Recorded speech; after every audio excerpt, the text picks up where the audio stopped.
Good evening, everyone. This is Sumanth, Sarangapani, founder and CEO at IvorySense. Welcome everyone for this web conference on public space design and public space design post COVID-19. I would like to welcome all our panelists as well as attendees.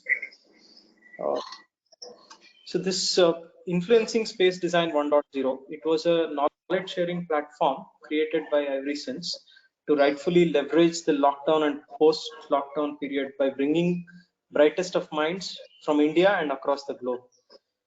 This knowledge sharing platform provides architecture and the community diverse perspectives to open minds of future. IvorySense looks forward to growing together, forge strong bonding with architecture community and the ecosystem.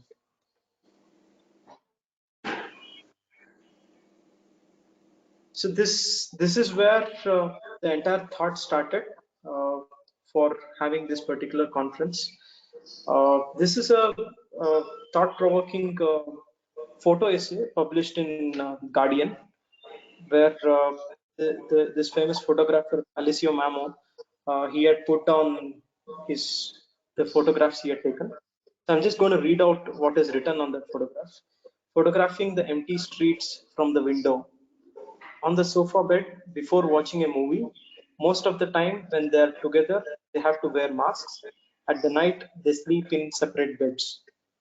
So this is where public space design and space design came into my thought, and that's how we pulled in a group to talk about this particular thing.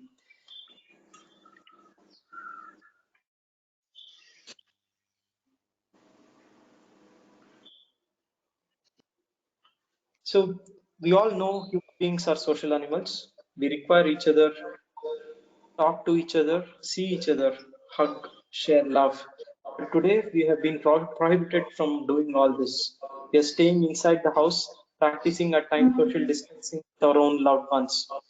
This changes the whole fabric of community. It creates scope for various technology to fight pandemic. The whole public health infrastructure needs a relook. Economies across the globe are crashing. Will this change our lifestyle permanently? We shall come out of this and value public spaces even more than the regular active uses. But COVID-19 has changed our approach to where we work, how we get there, and more. How does the architect and the architecture adopt to this change? In this session, we shall explore more of this. So you can see that I have created a truncated COVID-19. That is to show that we are we have to still capture this particular pandemic. So I'm going to introduce, these are the topics which we are going to cover as part of this conference: community, architecture, technology, health, commerce, and lifestyle.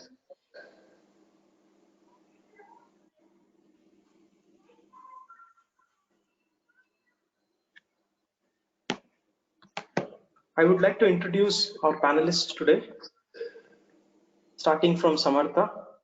He's the co-founder and CEO of Vera International Incorporation, chairman and co-founder IvorySense Pvt Limited, founder Asima Softnet Technologies.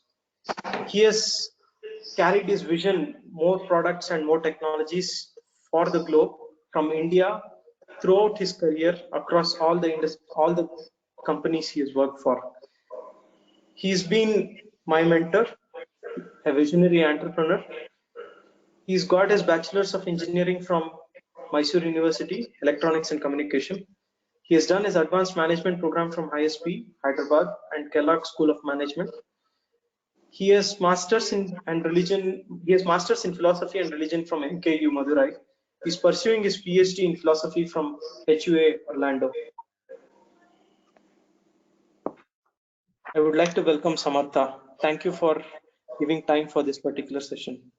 Hello all.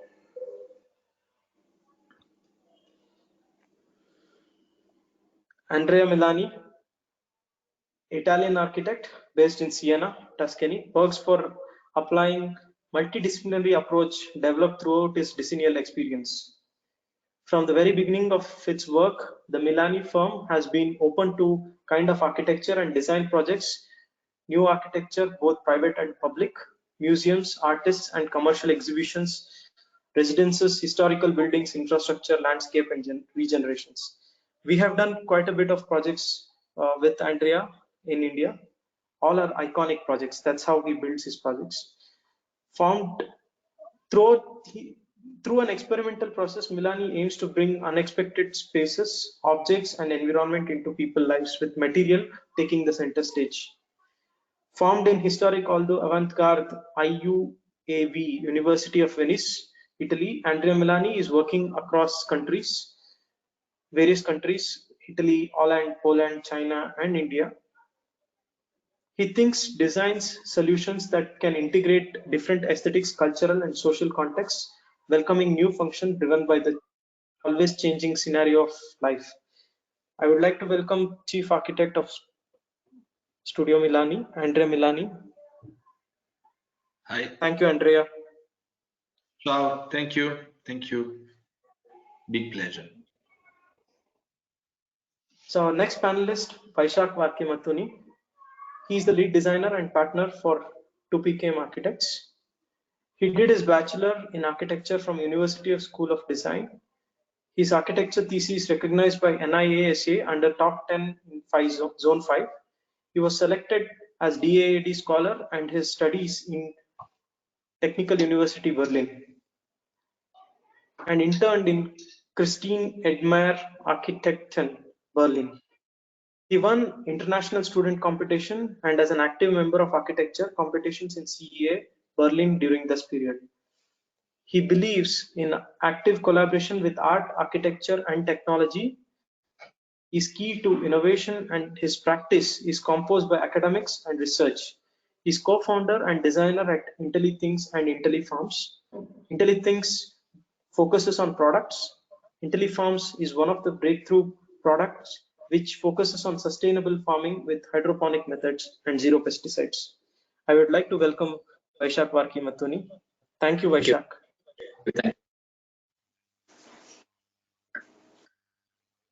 Dr. Helena Gentili. She is the Director for Lighting Solutions at IvorySense and also adjunct professor at Politecnico di Milano. Helena Gentili is an Italian-Brazilian lighting designer who has worked as lighting consultant in Italy and abroad with international awarded projects and recognitions. Her experience in the field of lighting design involves private and public sector, as well as contemporary lighting art contexts. She has an architectural and urbanism background, studies with master's degree in lighting design and doctorate in architectural and urban design, with the aim to further study the role of artificial lighting in the contemporary nocturnal landscapes.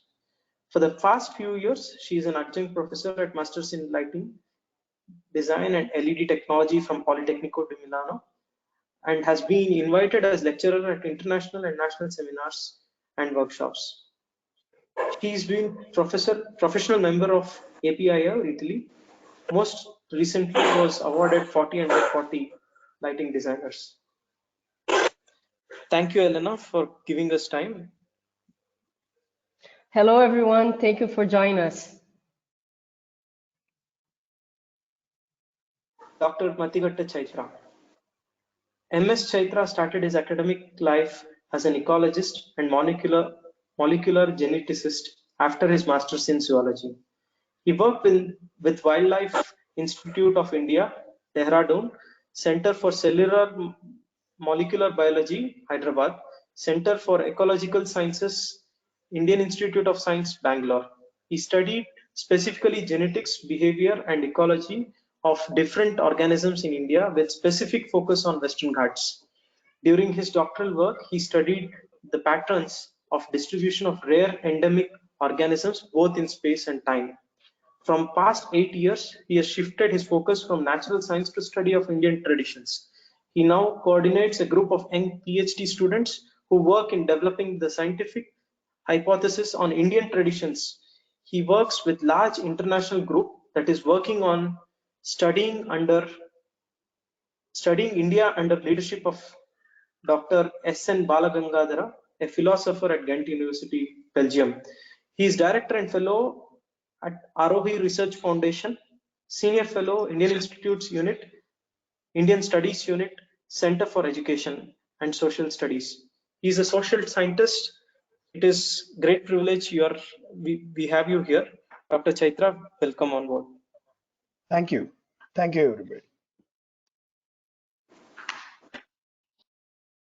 So for this particular conference, we have people from across the globe joining us. Alex is a financial expert specializing in investing and advising throughout the full cycle of companies from early stage to truly global institutions. Starting his career as an investment banker at the Bank of Montreal, Alex led multiple projects and teams across capital markets, including in fintech, MA, and financial institutions. Alex helped lead the charge on several of the capital markets' early blockchain initiative and was recognized as a leader within the investment bank. Alex left BMO in early 2018 to co-found Bicameral Ventures. Since founding Bicameral, Alex has spoken at Coin Agenda Europe, Coin Agenda Global, Blockchain Solutions World, FinTech Con, and Fireside 2018. Alex earned his CFA designation in 2013 and was awarded multiple scholarships towards earning his MBA from Rotman School of Management, where he was a Bregman scholar and a mediocre but enthusiast member of Rotman hockey team. Thank you, Alex, for joining this. Thanks, Sumanth. Fascinating topic. Really excited to orient a whole bunch of global experts around the concept of digital and physical public spaces. I think this is going to be super interesting.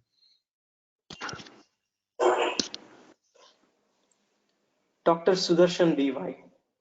Dr. Sudarshana is a pediatrician serving BBMP over 20 years.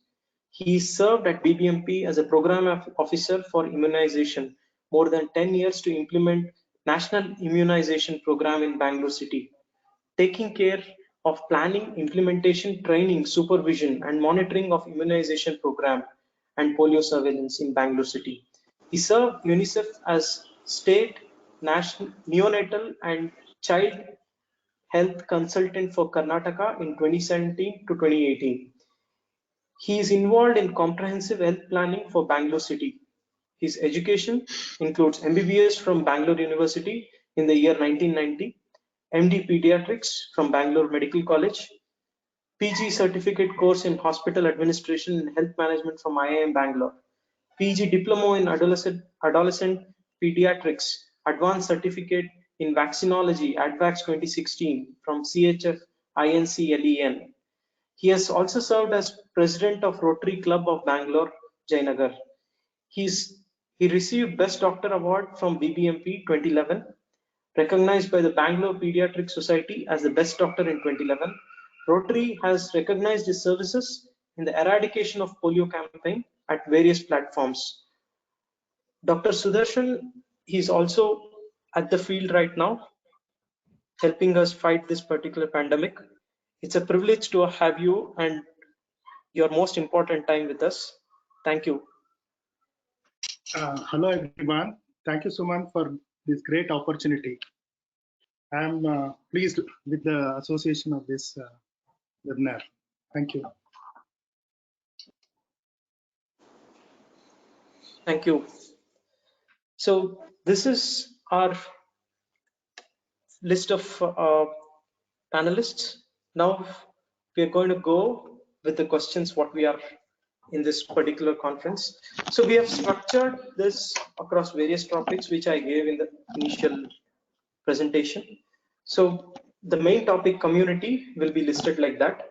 There is a subtopic physical comfort zone, and then there is questions which are there.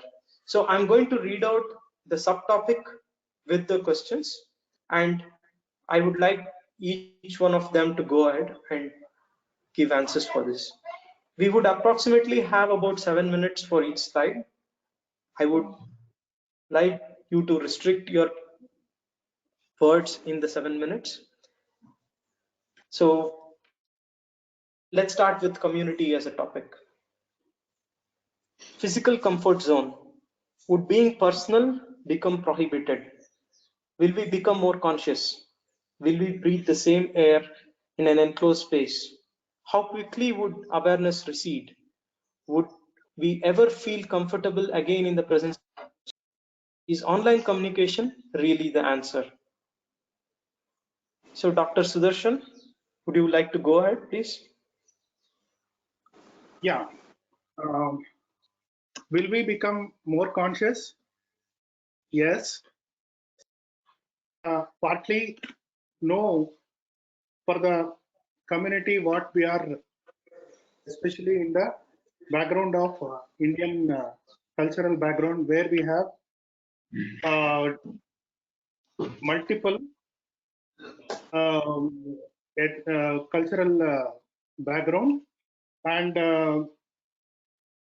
when we come to the question of conscious, yes, we become conscious post-COVID simply because we were locked down, and social distancing was one of the main factor. And when we see about time duration of the lockdown and this thing, so when we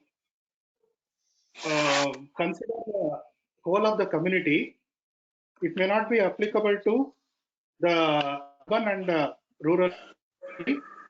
And in the urban situation, when we feel that um,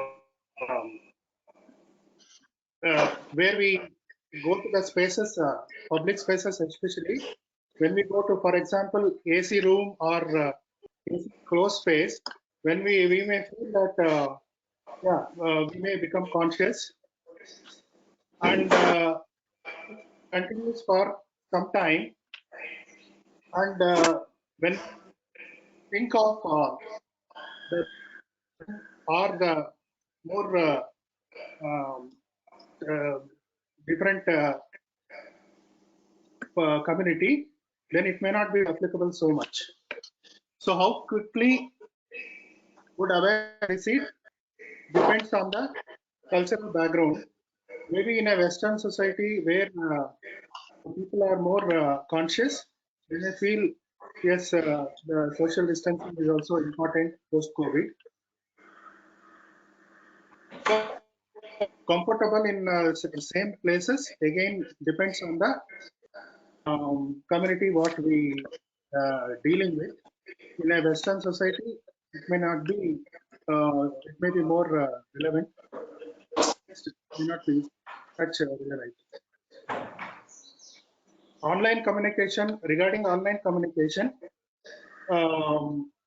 really, is this the answer? Yes, communication, as I feel from the health perspective, online communication may be one of the main this thing, but it is not the whole answer. It is not completely the answer for this thing. Thank you, Dr. Sudarshan. Yeah. Dr. Chaitra? Yeah, I mean, certainly we will be conscious, more and more conscious. I think the impact of this pandemic is far more deeper than the World War II impact or something of the kind. But it sort of gets articulated in different ways in different parts of the world. That's what Dr. Sudarshan was pointing earlier. So in India, for example, we have the memories of the epidemics of last couple of centuries in terms of some kind of stories, not so much as the historical information, in terms of the stories, which gives us heuristics to act in the world and how to deal with it.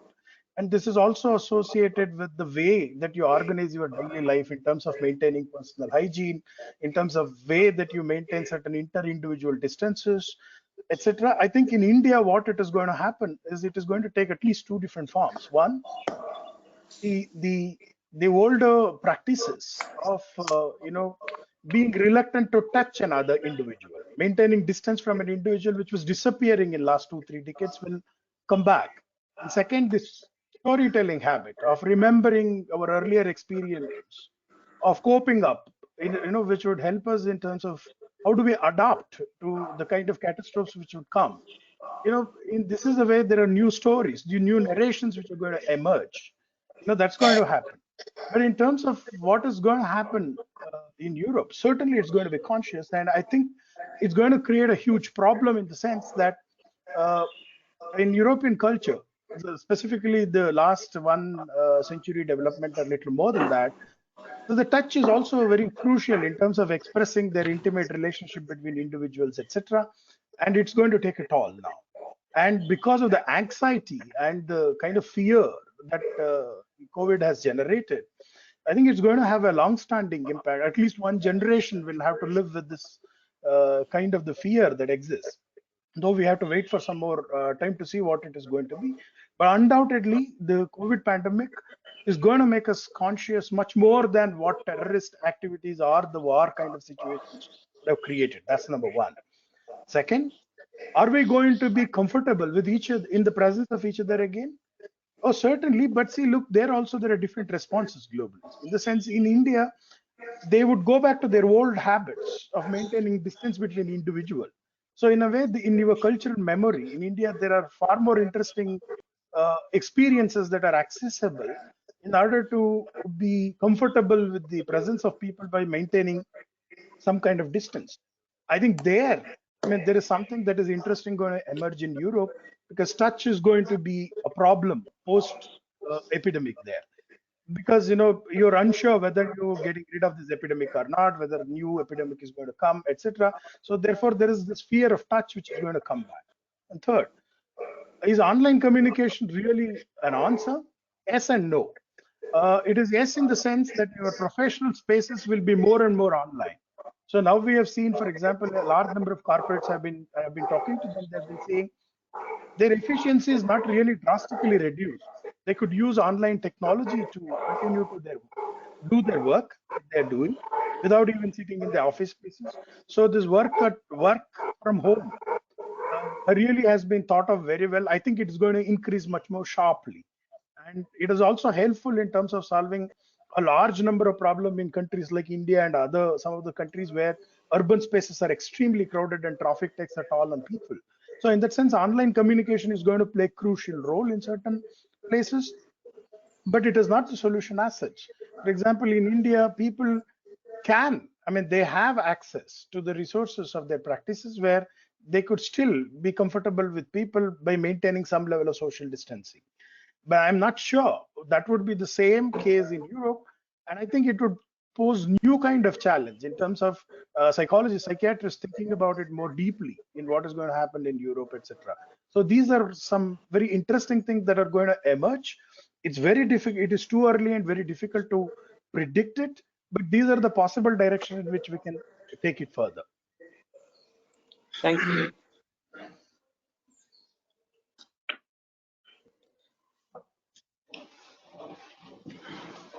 Thank you, Dr. Chaitra, Dr. Sudarshan, for expressing views on this particular topic. We would like to go to the next topic. Again, under community, lockdown. What deeper social impacts we see? Does overall global lockdown bring a change in smaller society and community to shield themselves from any pandemics? How do we come together as community during the festivities, functions, ceremonies, or sports events? What new forms of huddling will we see? Dr. Chaitra. So, it is going to bring huge changes in terms of smaller community. You can think of different kind of unit as, see, for example, the lockdown has actually talked about the health of the elder people, health of the relatives, and also being compassionate and dealing with the crisis of the other people who have scarcity of food and scarcity of money, etc.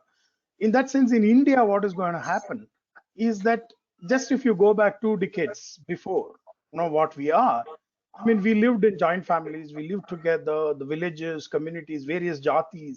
They used to be they used to protect each other. I think this knowledge, which is experientially accessible, will come back to the foreground.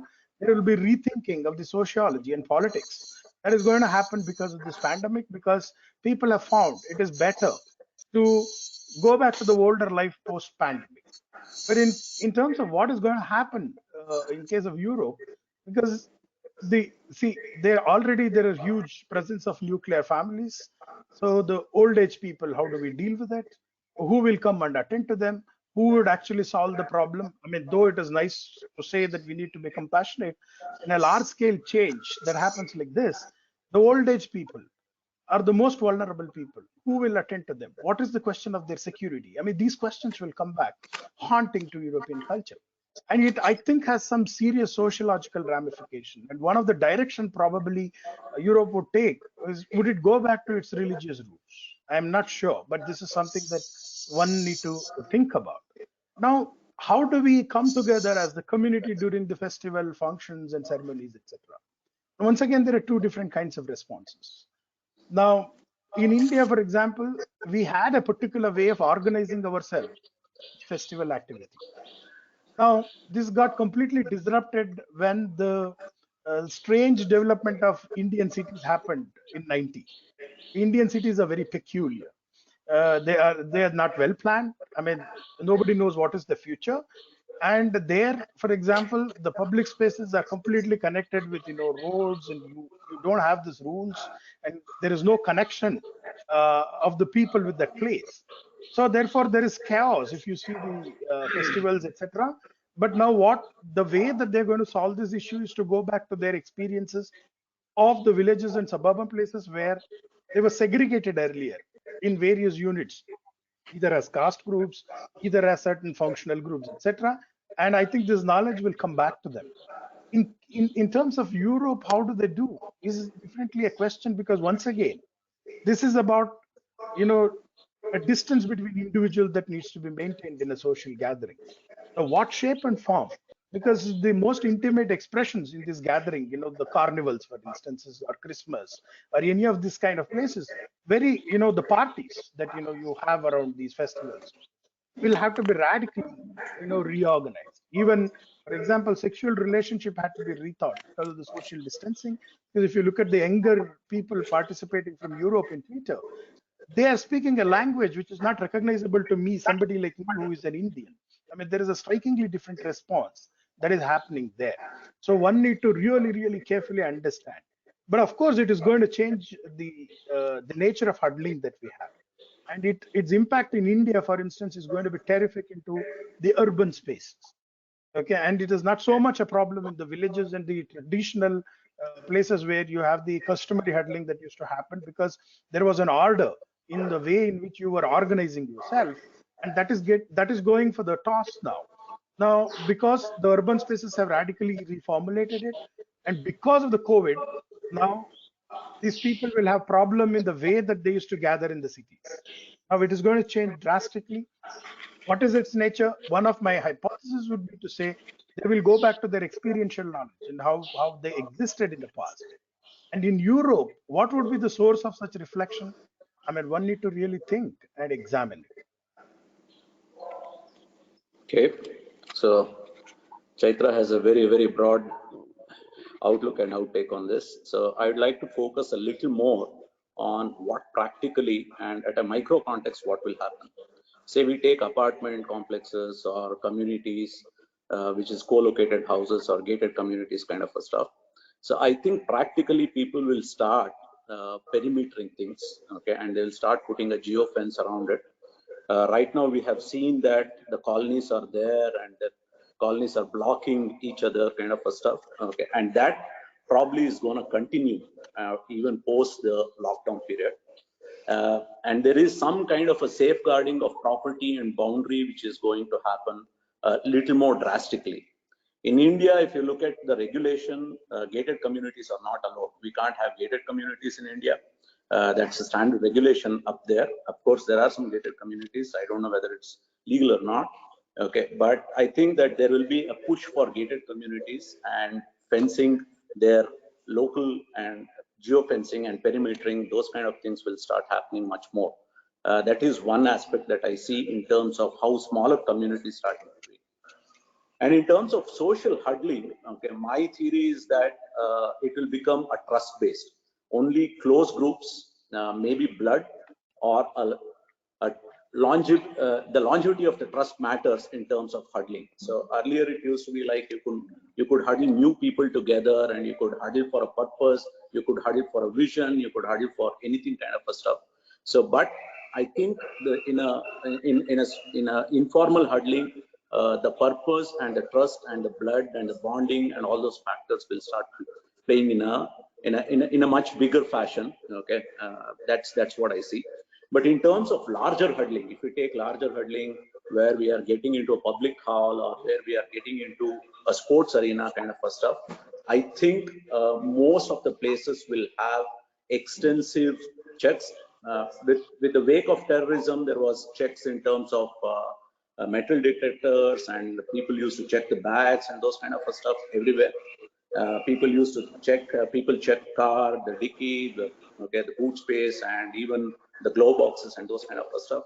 But I think when we get into larger sports arenas or any kind of a public halls, there will be a sanitization room and more health wise checks will happen. Okay, and I think in the initial there will be extreme paranoia. So that paranoia will take extreme measures in terms of public checking. But slowly, that will probably have a kind of today's metal detectors, for example, everybody, it passes everyone. That's the kind of huddling that will probably change. And I see that there will be some regulatory which will also come in public spaces. Okay, India per se, there are some regulatory across the globe in terms of how to be differently challenged people, how to enable them into a public space kind of a stuff.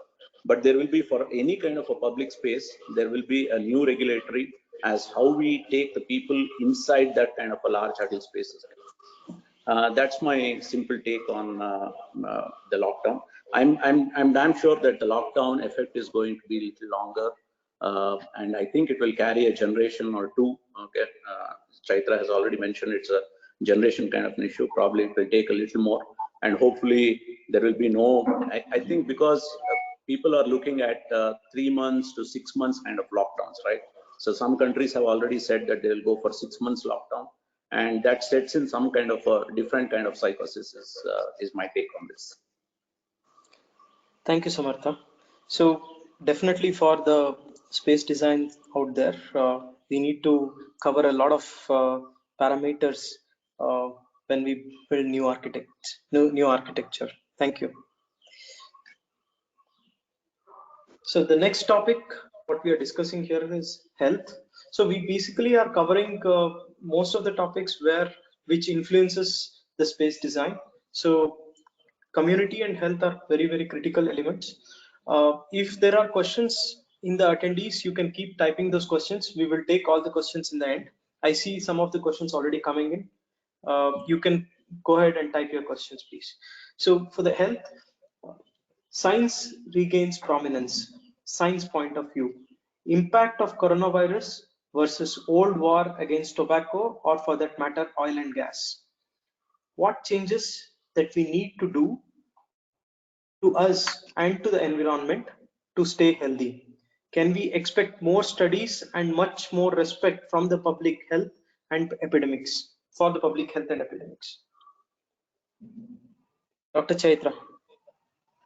Yeah, I mean, see, certainly this is not very similar to either any kind of awareness program or some kind of, recovery program post-war. I mean, this is far more complicated and deeper than anything that we know so far, because what it is demanding us is making a practical change, getting into some kind of an adaptive strategy to certain possible future epidemic, not just corona. So there is some kind of an anxiety and the fear that has been generated by the sheer scale at which it has operated in our world. So in that sense, what it demands us to go for some kind of a change in our habits, the daily life practices. Once again, see, in Indian tradition, for example, the customary practices of how we organized our household, how our household were connected to certain kind of roads, how different communities actually coexisted together, and what kind of water usage, hand washing, hygiene, to a whole range of issues that were there will come to foreground. And this will be treated very seriously as experiential knowledge, as opposed to what people earlier used to allege it as superstition or religious practice, and they weren't in any case. There will be a new discourse, because these are something the communities transmitted to their generations over generations as experiential knowledge, and this will come back to the prominence now. Now, what will be the challenge to us? It's very different from the war or the awareness program or some kind of a preaching, precisely because it's about we personally getting involved in our generation for some kind of an adaptation in our daily life and professional life. Not just learning this adaptation, but learning to transmit this adaptive behavior to the next generation becomes a absolutely new challenge. Now, what kind of changes we need to do? Now, think about our personal hygiene. Now, though we make fun of our ancestors in India, for instance, their hygiene practices in terms of epidemics seem to be far more useful than the kind of hygiene practices that we follow today in Indian urban spaces, for instance. Okay, they seem to be extremely advantageous. Now, we need to think about what are those behaviors that we need to think about. And second, it also raises fundamental questions about, look at the kind of food usages. There are questions about the wet meat market, and also about the animal to human, epidemic transmission. And the whole ranges. For example, already there is some kind of a fear that there is possibility of a hantavirus outbreak in China. We don't know whether it is true or not. I mean, people are scared about it, and so therefore there is a question about the food behavior itself, on the meat itself. A whole range of complex discussion would emerge. I think they would be extremely productive. Because you also see some of the repercussions of what has happened in COVID. Because now we are not using vehicles, we are not traveling outside. Look at in Bangalore city, for instance, Delhi is pollution free today. Absolutely, these places have become beautiful. Animals have been coming and traveling all over the places. So it actually makes us think, reflect about the kind of strategies that we can think about in adapting. How do we manage our environment as well as our personal life? And third, now, can we expect some more studies? Of course, yes. But what kind of studies? They will not be just limited to some kind of a study of the epidemic data analysis and coming up with one theory or the other. They form more serious. For example, this epidemic has actually challenged us to look at back and go back and see and study historical data on all the epidemics in the last 3 centuries, for instance. Now, it has also raised the question how, for instance, Europe has presented these epidemics to the world, to what kind of data exists and how do we rethink about epidemics for human societies, not one version or the other. And also, for example, it raises the question about the idea of touch. For instance, current sociology and anthropology would link touch to liberty, freedom, privacy, dignity, whole range of ideas. For example, in our culture, we don't see it that way. And this was sort of seen as an onslaught on Indian culture by the sociologist and anthropologist. And now all these theories are going to be revisited now. The sociological, anthropological understanding of the world is going to be challenged and revisited in that sense. The kind of reflection that is going to come through here is going to be terrific, and it is the science which is going to come back, precisely because it's about the idea of formulating theories, thinking about the nature of human being. It will come to the foreground. Not saying that something is superstitious or not. This is not the kind of science which is going to come back. But it's real science of building theories, thinking about the nature of human being. That will come back to the foreground. Yes. Thank you, Dr. Chaitra. Dr. Sudarshan? Yeah. Going from what Dr. Mathighatta told, so I would like to bring in here the fear factor. So we used to hear earlier, my parents would tell me that when plague came, the whole village used to be displaced. And after the fear of plague is over, they used to come back after 2 or 3 months, say 6 months. So during the epidemic period or pandemic period, this psychology of fear persists for some time. After that, when the fear goes away, it really fades away, then all the habits and other other things will become complacency will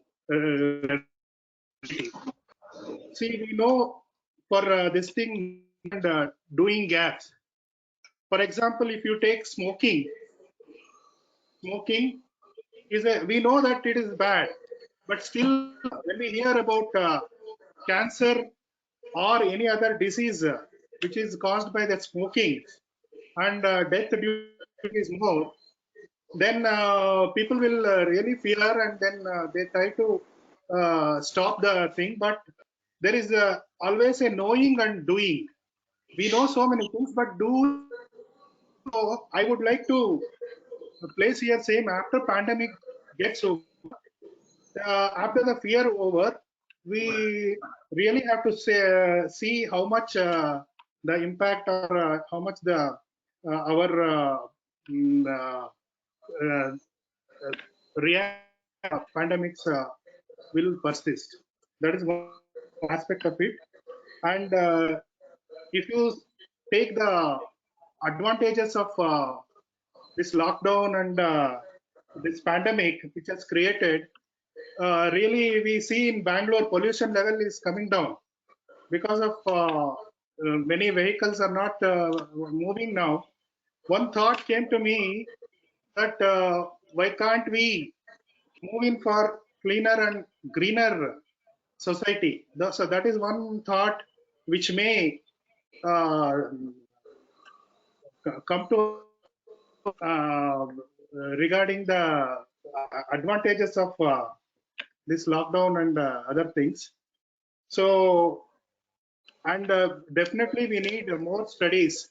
Public health definitely it will be changing, because the public health system in it needs a lot of advances, and a lot of things has to happen. For that, hope that many research will also occur after this pandemic. Thank you. Thank you, Dr. Sudarshan. So the next topic in the health, telemedicine. What are the necessities of today's healthcare? What changes do you foresee in the healthcare delivery? Will there be a paradigm shift? What scares the public health system the most? What are the top precautions people need to take care in short term? Are there likely viruses in the horizon which can spread as far as this? Dr. Sudarshan, can you please go ahead, please? Yeah. Regarding healthcare, as a practitioner of medicine, telemedicine definitely it has a role, and we were knowing it from more than a decade that telemedicine will be definitely used. But in Indian context, where you have that personal contact as a doctor and patient relationship, I don't know how much it will be affected, because many of my patients, they come and if they see me personally, talk to me, and if I reassure, then most of the time that reassurance is very important than the medicines I prescribe. So this is one aspect I would like to keep it in one side. And definitely telemedicine, there are now many of my friends also tell me that it's very dangerous to practice now without any personal protection equipment, simply because we are the first line getting affected. So the attitude towards seeing patients definitely will change in the doctors community, and we have to take this advantage of telemedicine for most of the mild and moderate where we can manage with the technology what we have, especially even we have robotic, and we can see the patient, measure the vitals. So many other innovations have occurred in telemedicine. Definitely it is the future that we have to completely, personally, I feel that it has to be um, much more adopted, especially in our society post and pandemic this threat. Thank you. Thank you. Dr. Chaitra. See, I mean, there are two important consequences of the COVID pandemic. The one, it is not advisable for doctors to, at this point in time, for next at least few months, where you don't know who is infected by the COVID or not. It is not advisable for doctors to see patient without legitimate reason, without genuine reason. Now, we used to have this habit of going and bumping into the doctor, but even patients have become sort of they have retracted in the sense that why should we simply go to hospital now, because every place you hear that is full of infection, and hospitals possibly have more infections. Now this is created in two directions. One, so immediately I see when Indian patients, they have this habit of taking up their phone and calling up the doctor. Now the challenge to industry is to create the tools for Indian population in such a way that telemedicine becomes a viable possibility. And given the education standards and the level of technology understanding, if appropriate platforms are created, I think telemedicine is going to get a boom in Indian market. That's number one. And second, it has also generated a condition for people to go back to something what in European context they call it as alternative and complementary medicine. So people have been going back to Ayurveda, and people have been going back to all other kind of indigenous medicine, traditional medicine, etc., for very small ordinary things. Now, see, otherwise what happens if they used to have some small fever, immediately they wanted to go to the doctor and get some medicine. And now they're remembering, because this is something very active in South Asia and Southeast Asia, and this is actually taking full ground now back. People are remembering, this is what my grandmother used to do, this is what my mother used to do, and they're going back to it. So they're trying to avoid it. And I think there is an opportunity for healthcare industry to create necessary platform, and it is certainly going to change the way doctor-patient relationship exists. Now, what scares the public health situation? This is about the individual doctor relationship. Now let's come back to the public health. Now, I am not a doctor to talk about public health, but if you think about it, look at the data till today. From December till now, the way epidemic has expanded. Now, there are most advanced countries which have the best of the healthcare facility in terms of any standards of measurement that you have, and they have suffered heavily, both morbidity and mortality, right? Now, something like India, which is always said that they don't have greater healthcare facility, they seem to be dealing with this epidemic in a completely different way. So the question would be, what it means to think about an appropriate healthcare for human being is a new question that has come back to us now. So is it about having fantastic hospitals? Is it about having healthcare worker? They're not necessarily doctors. They're not necessarily paramedical staff, but there are different kind of components of the healthcare. Say, for example, establishing a surveillance mechanism, and really developing protocols to execute what has been planned as an outcome for the health. So what kind of manpower and skill set are required to establish an appropriate public health facility is a new question which is going to haunt us whether we like it or not, if you have to believe the data and what exists as of today. And it's not going to change drastically, because India having 1.3 billion population, even in the worst case scenario, what we are going to hit at, not the doomsday prediction, seem to be telling us something different about the nature of the public health itself.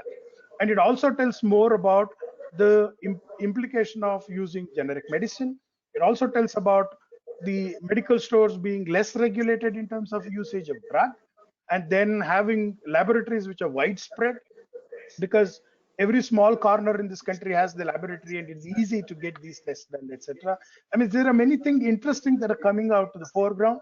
They have to be thought about, and it definitely warrants us to relook at what do we mean by an appropriate public healthcare system, not just for India or for any other country. We need to think about it very carefully. Now, what are the precautions that we need to take in the short term? See, look, this is a respiratory issue. This virus is going to haunt us on respiratory problem, and we need to get prepared for it. There are enough protocols, enough awareness campaigns that has been done, which is available. What we need to do is to have patience and follow it. Simply follow the regulations and guidelines issued by the healthcare now at this point in time. Are there new viruses? I mean, for example, we live in a tropical country. Are there new viruses? Or plenty of viruses. The question is, which one is going to be the next epidemic? You can't forecast it. We don't have forecasting models of that kind, number one. Second, we need two different kinds of knowledge about it. One, how do we build a spatial forecasting model for it? And second, how do you look at what are the possible, by having the historical data on viruses and the epidemics, can we think of possible mutants? SARS, MERS, and what else families of viruses? What kind of bacteria could potentially be threat, and how do we deal with it? And we start investing both in terms of industry and in terms of the state sponsored research to think about those. These are the things that we need to do, and this is precisely where the artificial intelligence people from computer science had to come in and build a lot of models, and this has been one of the neglected domain. I think we should go back to it. And second, most important dimension, as precautionary measures, how do we reorganize our public spaces? I mean, that is a question which is equally crucial, because you can't be still waiting for an epidemic to come and then start thinking about the public spaces. One had to be really, really precautious. And what kind of precautions are necessary to even think about reorganizing our, not just public spaces, all spaces that we exist, so that you could deal with potential viruses. Can you talk about it? Of course we can talk about it. And that's precisely the reason how we have, at least in India, we have handled H1N1, Nipah, Zika, all kind of viruses have come, but they have never become epidemics. In other places they did become, and they never. So in that sense, I think we need to apply our brain to think about it a little more. And this is precisely an area warrants our investment, both in terms of brain and in terms of finances, to build institutions to think about it. Thank you. Thank you, Dr. Chaitra. So definitely telemedicine has a lot of scope towards future, as well as for the space design and particularly for the architecture. Thank you so much. The next topic for us is architecture. Social distancing, a new dimension to the design of space. Do you consider architectures, and hence architects' biggest problem in the moment is social distancing? Do you think we can draw parallel to the architectural and infrastructure changes that happened due to the wake of cholera? How better you would have designed to avoid the spread of virus due to the surfaces, door handles, railings, etc. What top 5 consideration for public space design to contain the pandemic? Andrea. Yeah, good afternoon. Here it's 2:23 afternoon. So I'm talking from the black hole of the pandemic, because I'm in Tuscany, central north of Italy. And we are locked at home since the first week of March. So it's a long time that we stay at home. And what I feel from this, from my perspective, is that in my town in 1348, we have a Black Death that killed 70% of the people. Population died, 70%. After this, the town was rebuilt, as we can see today. So not many changes happened, because at the time technology and web system was not obviously able to organize a new community, a new model of a community. We spent centuries fighting with disease, many different kind of, and we arrive in the last century that we have the Spanish fever that killed millions of European people. And in the early 20 years of this millennium, we have SARS, we have Ebola, and now we have this, coronavirus we call in Italy. So as you can see, we receive a lot of advice. Some bell ring in the last years, and nobody gave a good answer. Our problem here was we have a good public health system, in my area we have 3 huge hospitals, but our problem was the intensive care, because this virus it's very aggressive for the oldest population, the older population. Statistically, we have the 70% of people that died that are around 80, 81 years old, and in this percentage, the 70% of this percentage is male, not female.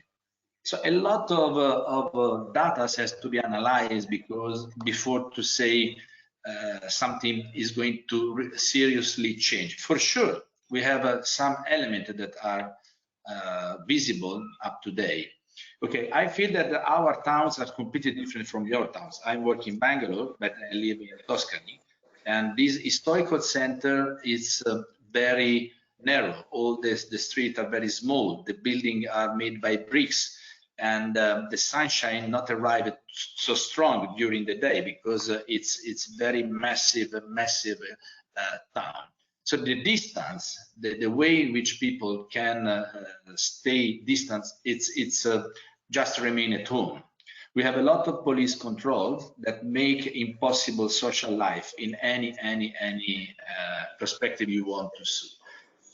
To be honest, here people follow the laws because probably it's completely scary, and use the space, the urban space, to remain aligned for the supermarket, to stay, to cross a bridge. There are a lot of restrictions that we have to follow, and it's very interesting to see how the people discover a different way to use the public space. If you can have a camera, you can see people that is moving in some corner of the town that never used before. So there is a capability of a human being, of a human community, to change the system that use it every day. And what happened is that they need to stay outside, but they can't stay outside.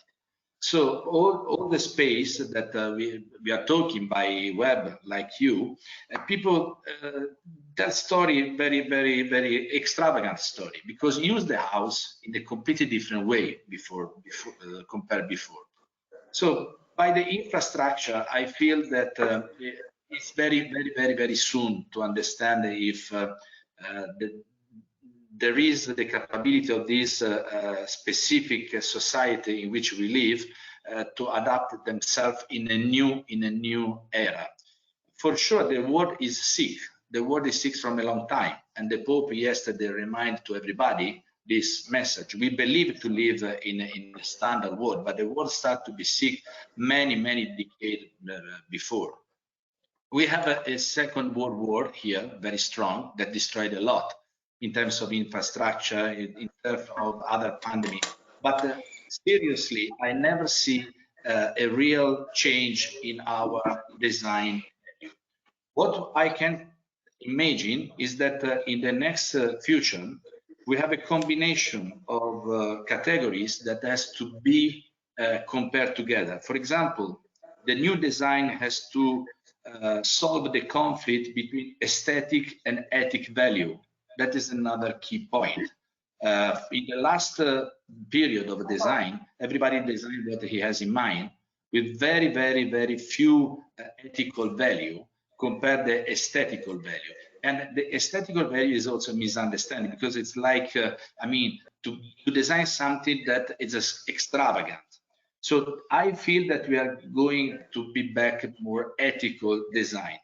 And another keyword could be biology and design. What I mean is technology can supply new materials, can deliver anti-organic, antibacterial material. We can do something, but it's very difficult to change the lifestyle of people, for sure, because it's impossible. You ask me if for in the future we are going to use a different kind of surface for building or doors and or detail like this. Yes, the industry can deliver some new product, but the way to use this product remain the same, or we make completely automation. But try to imagine in nowadays, we live in a social, in the web social community like now, and we completely are locked for the standard community. that is a physical community. So this feeling to be alone start to be a little scary for Mediterranean people like me that usually have a different kind of approach to the culture. Another problem that is coming in the future, and we have seen in our days, is how to reverse the production system compared to the design, because the economy is driven not by architects, unfortunately, sometimes. So we have to follow this process that is not completely simple. And another thing, the last that I want to tell you for this, is how change the meaning of time compared to the speed. Okay, we reduce a lot of the speed, and we have a lot of time every day. People say, yes, we can use this time in a very nice way. For the first 2-3 weeks could be okay.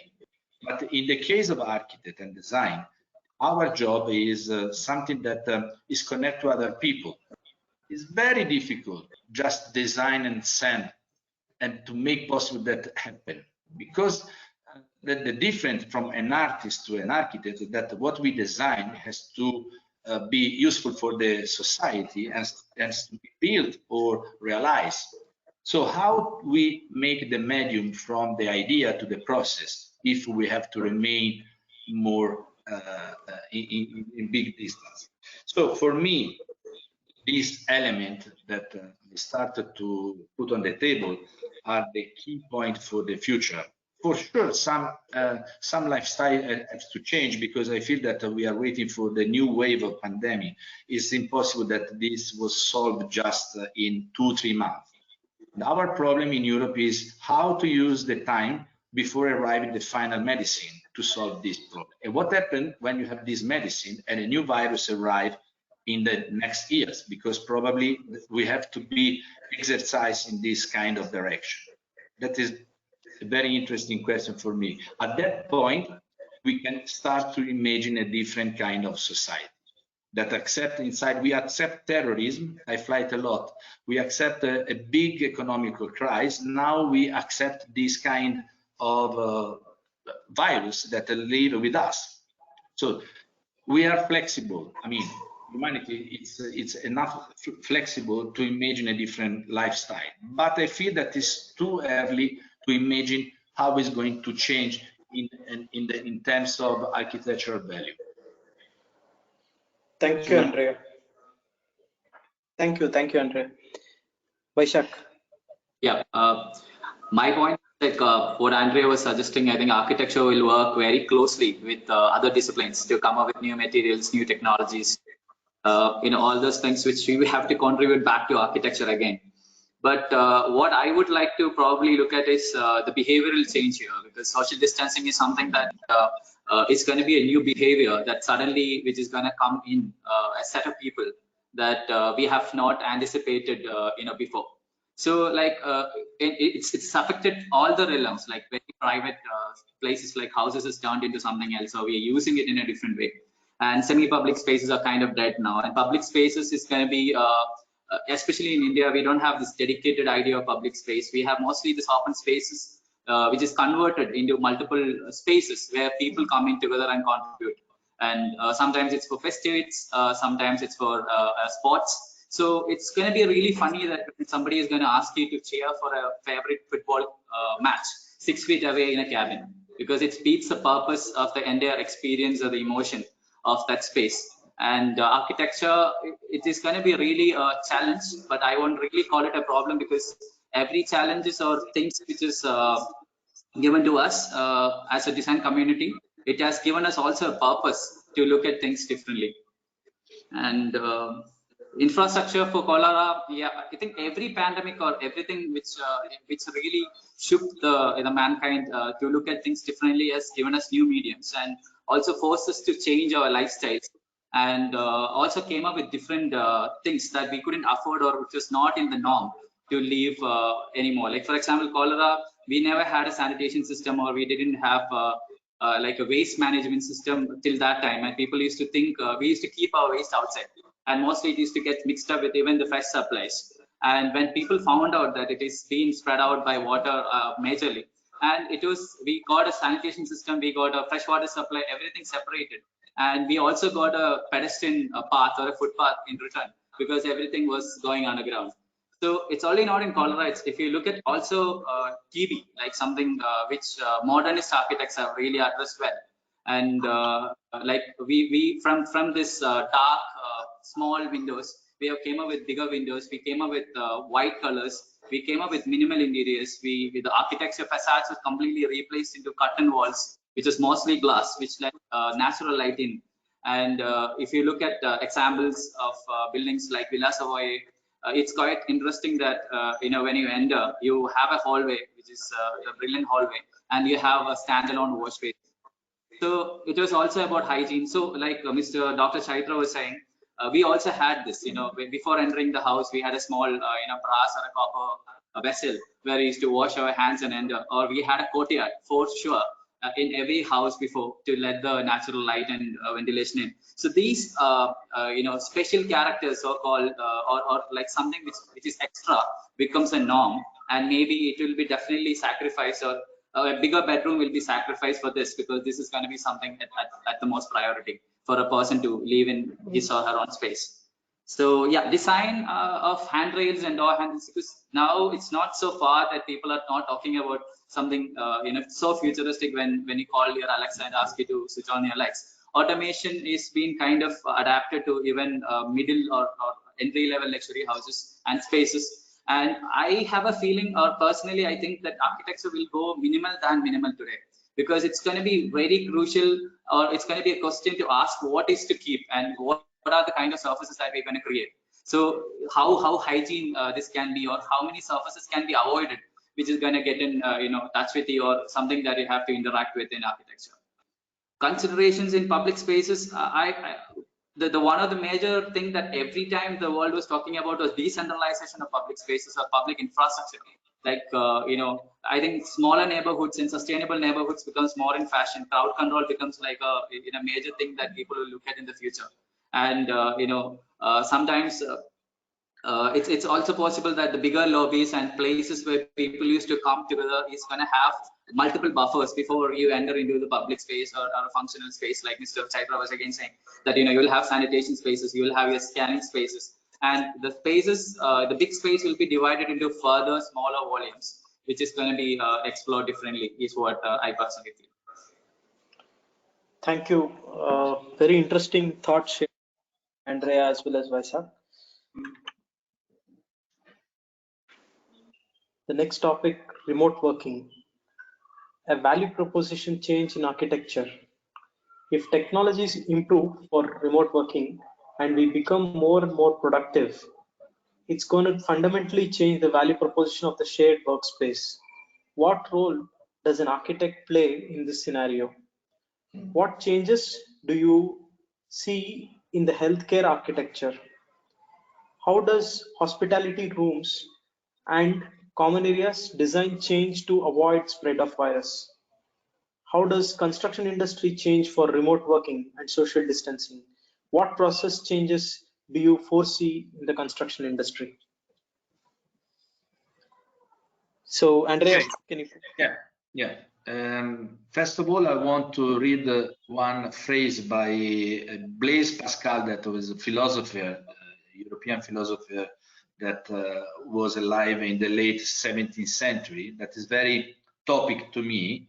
And he said, all human evil comes from a single cause, man's inability to sit still in a room. Well, this is very, in our days, I feel it's very, very critical point, because we imagine that, production could be increased by staying at home. Okay, I give just my example. I never close my office during this period. We make a turnation, we make all the system to clean, mask, and everything was possible to go on to work every day. The exercise to move from home and go to the workplace could be the discipline of the day. But at the same time, we discovered that there are a lot of advantages to stay at home, and to use the time to work by different in the remote system. Okay, I feel that in our case, be an architect need to move in the place, to see the landscape, to smell the air, to make possible that the project that you are thinking, the place, it's site specific, has to be there and at that time. It couldn't be in a different place in a different time. So a part of our work is never happen that stay just remote, because we need to be in the place. But at the same time, a great part of the work can be organized by home. This changed the idea of the home, in which since the next year probably people start to ask for an office at home, cutting in a different way the space. I don't know by the Vastu point of view how could be managed this new introduction in the house system, but for European idea, the office start to become small and small and small to become a computer, no? Because we don't need too much space. But the atmosphere of the atelier, try to imagine, this is the year in which we celebrate Raffaello's death. Raffaello is a very famous Renaissance painter. Okay, he never can paint what he did at home. So our job is related to the art and craft. We need mock-up. We need to make. So what we can do, like an architect, is to start to imagine a new education that never has to become ideological, in which you can use the space and the time in a different way. You asked also to us healthcare architecture. Okay, in my I live in a town in which we have since the early past one of the biggest European hospitals, huge, 50,000 square meters, something like this. So this question in all the centuries for all generations was a topic question. And if you look how the standard age life in Italy is the highest in Europe. The reason for which in Italy died a lot of people, and the 70% of people were more than 80 years old, was because we take care of the old people until the end. Other societies decided don't have this. Our problem was the emergency, that a lot of people. So what can change? Obviously, we need more space to clean and to change, because coming in the specific hospital sector. But we already have this. We already have huge hospitals. The question could be how many hospitals you have, for example, for the amount of people that live there. How many people can have social access to the care? In Italy, example, it's completely for free. We don't pay anything. It's just in our taxation, and they organize this. So construction industry, it starts to change. We have a Jeep that that produce usually car, that now they are producing oxygen system for ventilation. So a lot of very famous Armani, for example, start to produce masks. But this is like a war economy that obviously stay alive just for the period in which this pandemic happened. Our question could be, which kind of culture comes from this pandemic? Which kind of lesson? How we can change some aesthetical and ethical value also in the hospital, and especially for old people. A lot of people died in the house for old people. That basically are community made by people that are around 90, 85, 80. So that is a paradox. We designed some space for this kind of people, and people died there, like in the tomb. We have a lot of many thousand people died in that kind of situation. So A new idea could be social house for all people, social house for students. This could be key question for architects for the future. Sumanth, Thank you, Andrea. Thank you. Vaisakh. Yeah. See, like Andrea was saying, that we have a particular, every profession has a particular way to work, and when it's related to art and architecture, it's mostly about collaboration, people coming together and really doing something by hand. Like sometimes you have to draw, sometimes you have to make models, sometimes you just have to break it. But the idea is that what I would want to discuss today is the psychology of the space, because I am finding it very difficult to work on a dining table, because you coming back to the house, you have an emotion to probably see either something over the Netflix, and then you suddenly have to work, and then you can't see, or you can't go back to the studio where you have already made an ecosystem for you. So this is something which is that is going to be really be missed, and architects flexibility to mold these spaces, if it's going to be a real behavioral change, to build in an ecosystem to also work in the house is going to be challenging. And healthcare architecture, like all of the experts were mentioning, this is not only for this pandemic, because this next can be completely airborne as well, and they are the ones who's going to be first hit it, and then that is the architecture which will suddenly need a change in no time. So practically looking at healthcare architecture, I think it should be the most technology oriented and completely completely normed on every kind of systems, like air conditioning. You're talking about particulate matters monitoring, you're talking about hygiene, you're talking about probably antibacterial, antifungal spaces, probably healing nanotech, I don't know, but whatever is it, or whatever the technology can offer, I think healthcare is something that we have to really look at investing in. And especially coming back to Andrea's point on our country not having probably enough systems to accommodate the people in, I think that's very interesting, because we don't have it. So we need to probably plan a system where adaptation is very much possible, because if hospital is asking for more ICUs, the hospital system should be adaptable, or the architecture should be foldable or moldable to adapt more ICUs or ventilators. So this is something that I think healthcare architecture can be looked at, and especially even for a norm, like say a hospital, like there was interesting thing that during war happens, your open spaces becomes the camps, or maybe a university will transform into hospitals. So probably if we have spaces near or adjacent to hospitals which can extend its services, if that space or a public park or a government building next to the hospital is thought of as a norm for the hospital to be there, I think it can really extend the services in our country.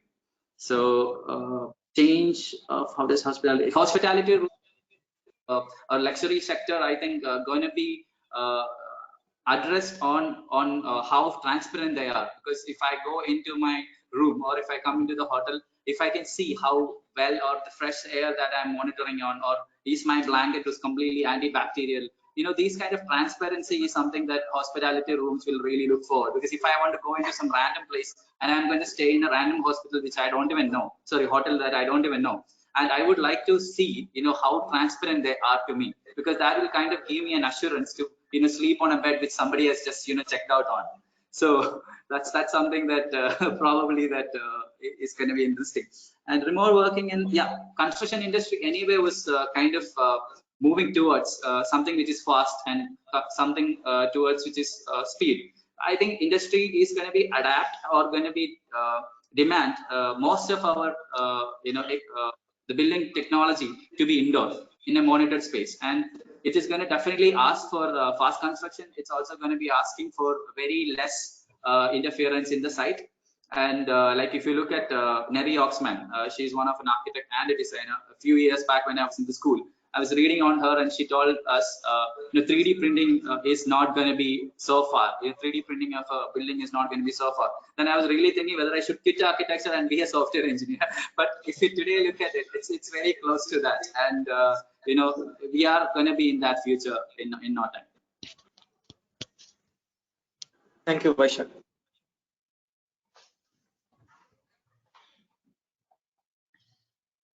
So the next topic for architecture is touch-free technologies.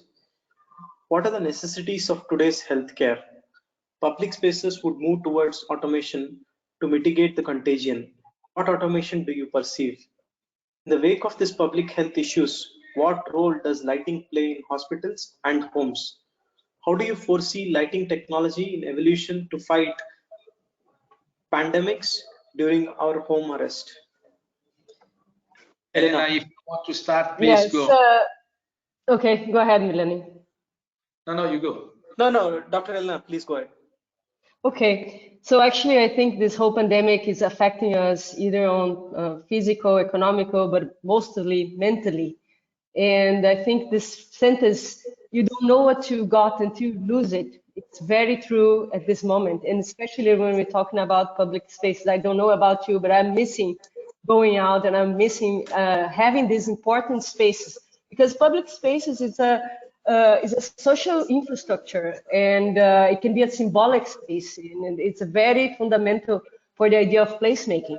So before talking about public space and this automation systems, I think we need to understand what kind of public space we are talking about, first of all, as Vaisakh was mentioning before. So I'm talking about the historical square in European countries. Are we talking about shopping malls as emerging countries like Brazil, India? Shopping malls has become new public space where people can share and communicate.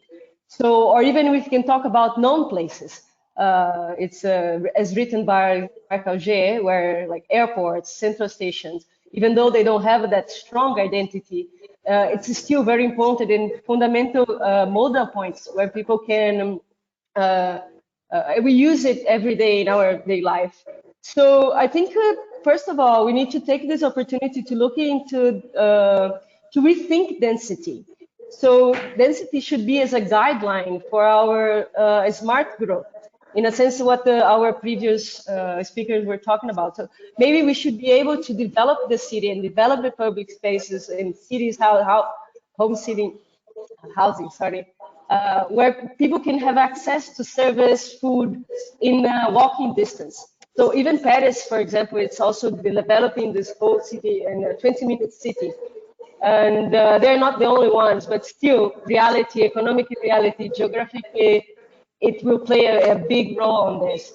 I can tell that many governments, such as Japan, like in Tokyo, where they were using robotics for to greeting people from the Olympics, or if you think about Singapore, which is a smart city, service has been everything connected, or even Dubai, it's their vision as a happy and crime-free city.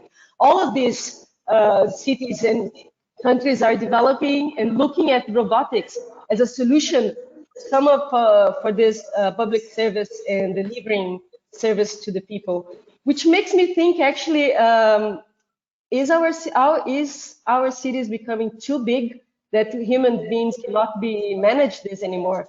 I'm not so sure that robotic will be the answer for that, but for sure automation can help if we're looking at a small community and service being provided. Automation could inform us when the things is open, is the space safe, how often has been sanitized. Anyways, when we talk about public space, I think we talk about a good city government. We're talking about here delivering of food, delivering of service, connecting people, data, everything.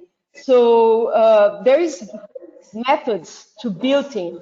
And what we're talking about here, it's automation tools. So basically, we're talking about here human to computer connections, human to human, computer to computer. We're talking about ubiquitous computing. Ubiquitous computing in the sense that I can get anything at any time and anywhere. So we're talking about user modeling, we're talking about group modeling. So we know that I'm including myself, we are users that we live in this interactive environment. Today, I can decide how I'm going to interact to the space or to the other person or even to the machine. So this is a thing that when we're talking about what is the perspective of automation for public space. And I also would like to think about how automation could help our cities to become maybe self-repairing. So what if we can, I don't know if we're going to use robotics or we're going to have a system that can be self-healing. There is already research about materials that can be self-healing. So maybe we can create a system that it can work at similar to the way that we have our white blood cells. So we fight against it and we can predict stuff. So, but to me, I think that automation, in a sense, it's there to develop some task. It's not the task. It's not the same thing as jobs.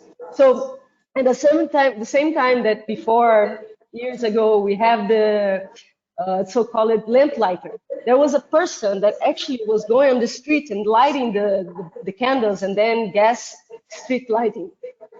This has been disappeared.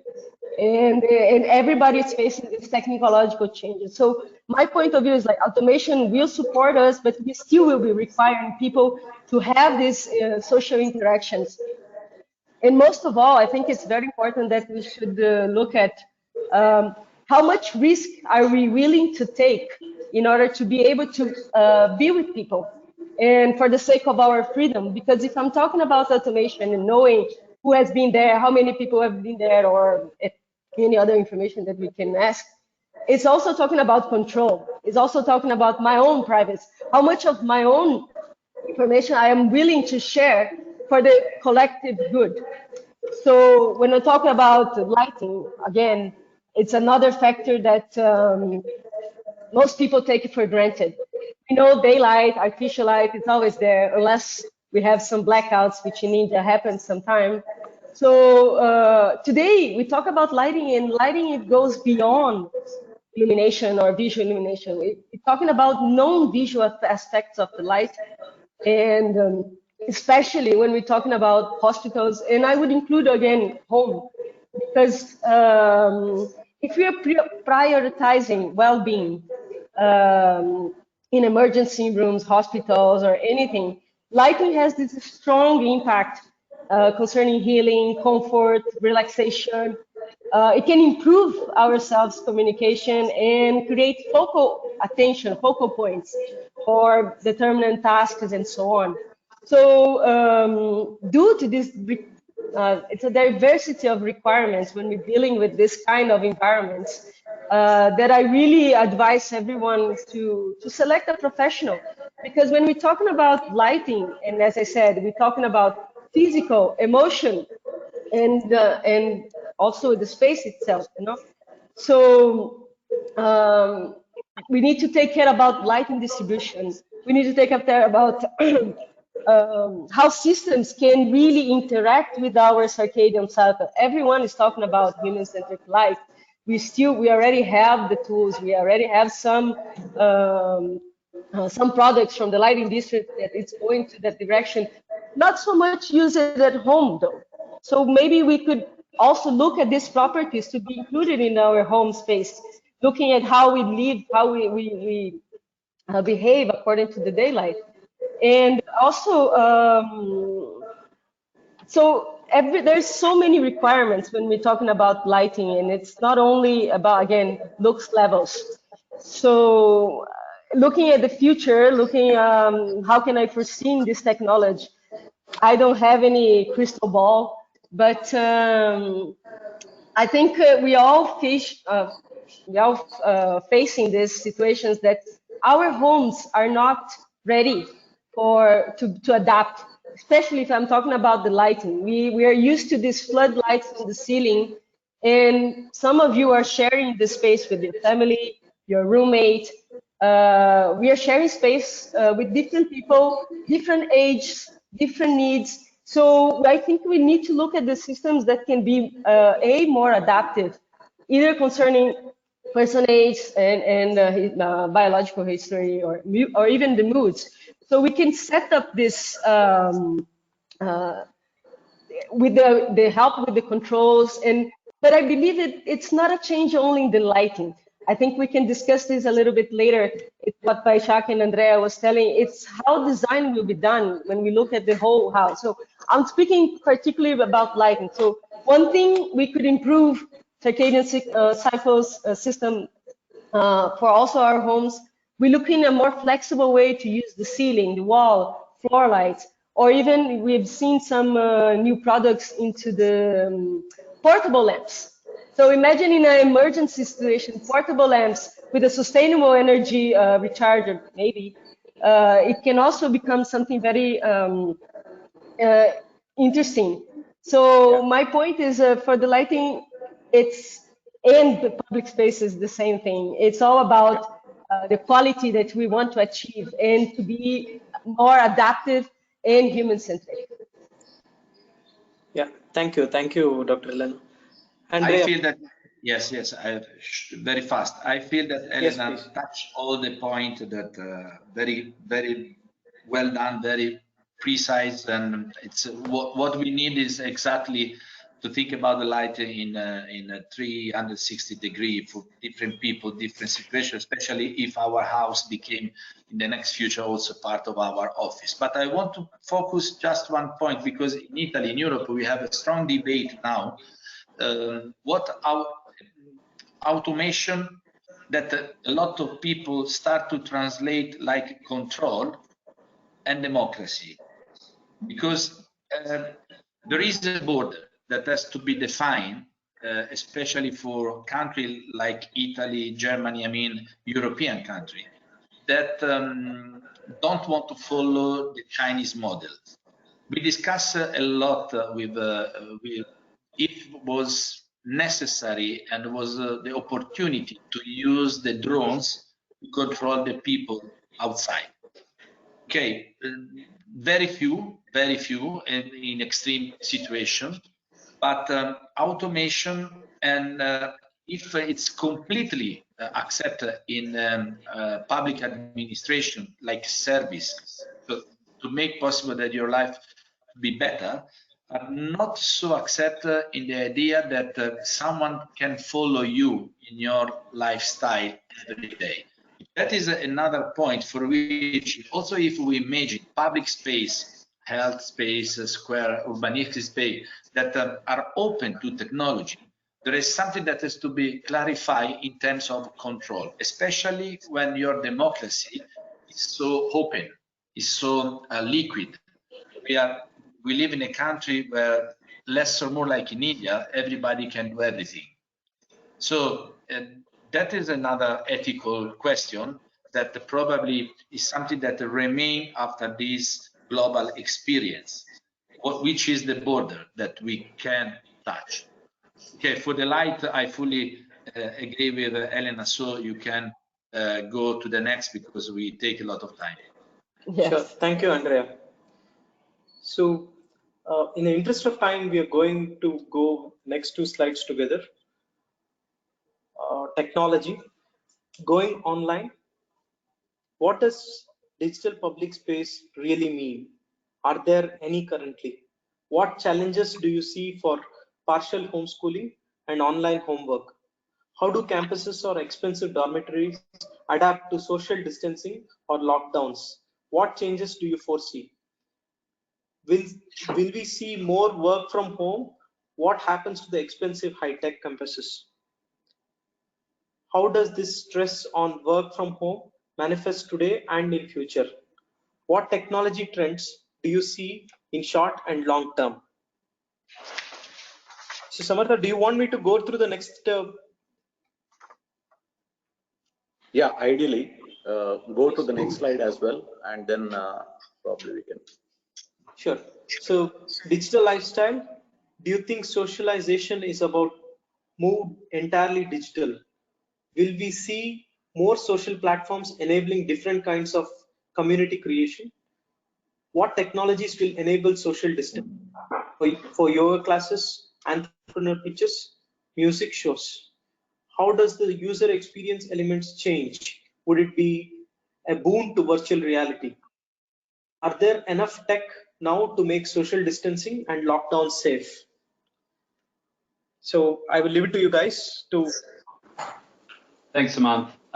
So yeah, I think Samartha, let's tackle this as a bit of a conversation. We've obviously had these types of conversations a lot recently. Sure. So Samartha and I have been working on a few projects that are tackling some of these, the growing macro trend towards virtualization. And we really look at this global pandemic as a catalyst for a lot of these evolving trends that's really forcing major upheavals in the biggest slow-moving institutions to happen in weeks instead of what would have happened in years or potentially even never. And the way I kind of think about a lot of this is, and I'll go high level, and I know Samartha wants to dive into some specifics, a lot of this is forced virtualization. So we used to be able to do the highest value pieces of our interaction in public. There's a cliche of let's meet in a public space to talk about something private.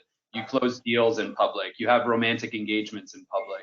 It's really the highest value stuff that you do in public, and you sort of do the the bottom layer of it digitally. You meet for the first time digitally. You have conference calls digitally.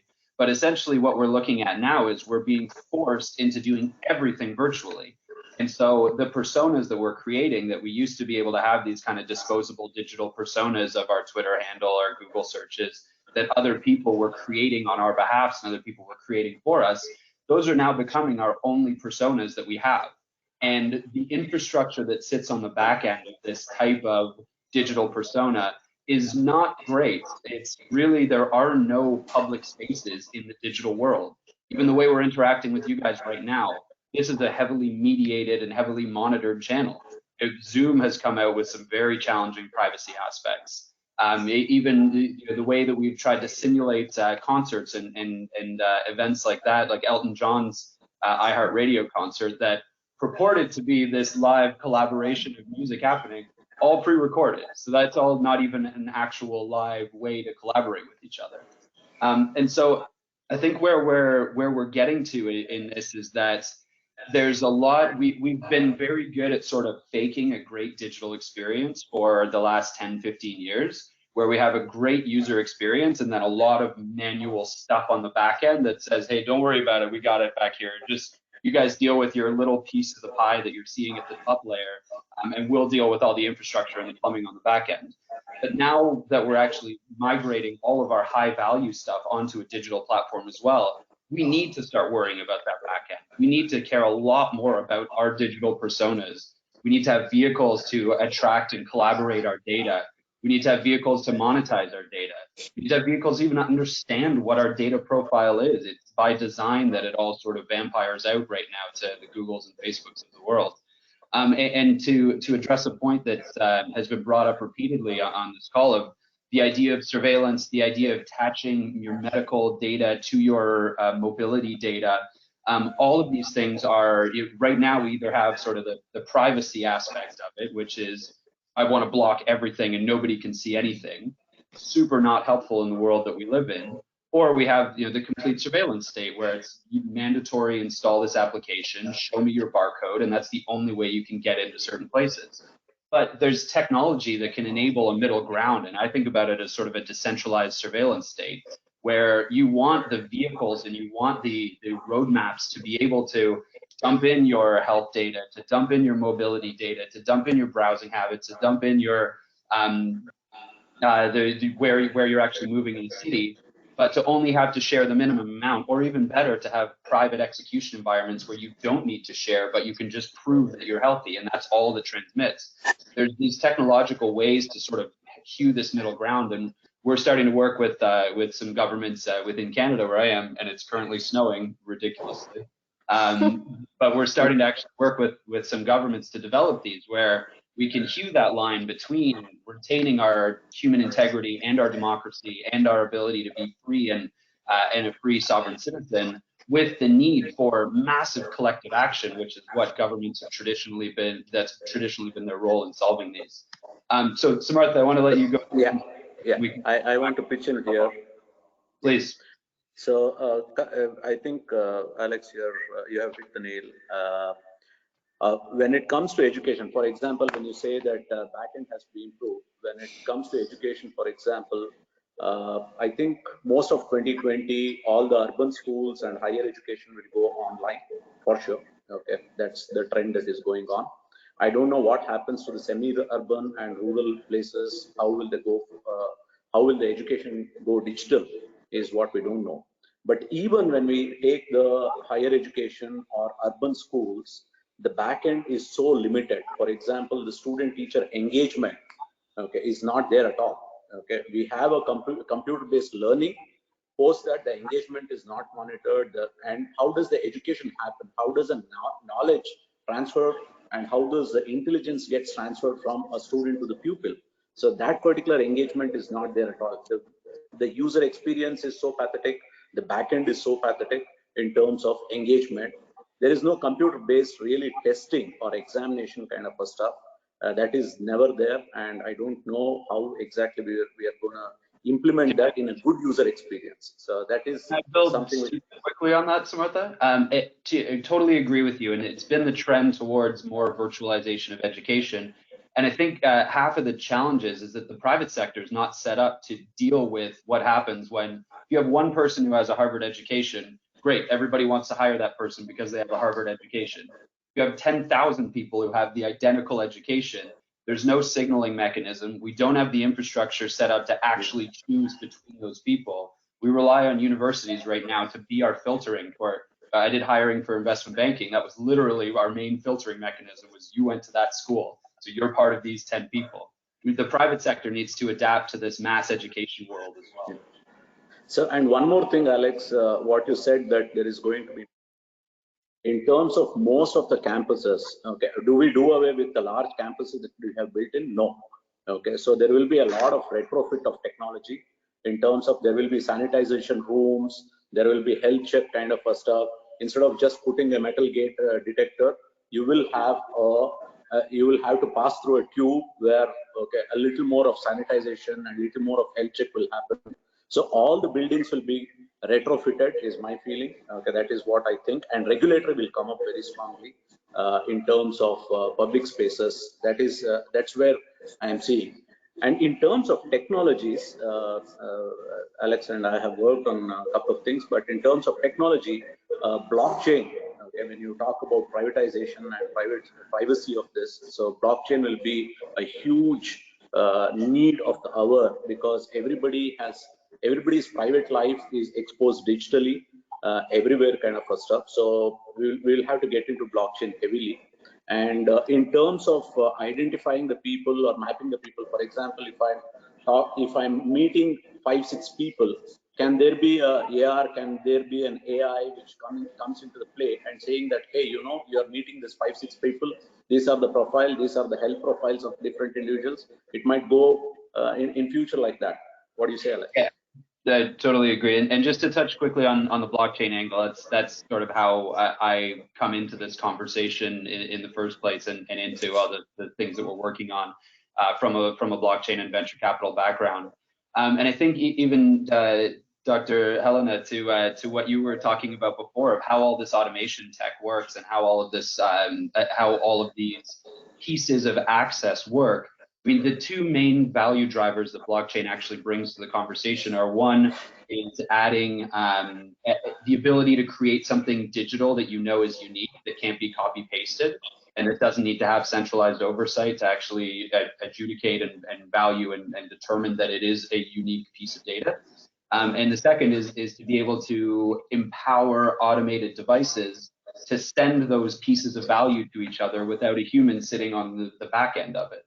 So when we're talking about trying to create this decentralized surveillance state and this ability to have all of this automation and have your persona drive certain events in the real world, it's this type of technology that really actually allows that to happen in a functional, real-time and valuable method. Otherwise, it's sort of back to what I was saying before, where it looks like it's automated on the top end, but it's actually got just a bunch of centralization and people overseeing it on the back end. And it ends up being massively inefficient, or requires settlement and tons of dollars days later to actually make it work. Yeah. And thank you. Yeah, user experience has to improve quite drastically.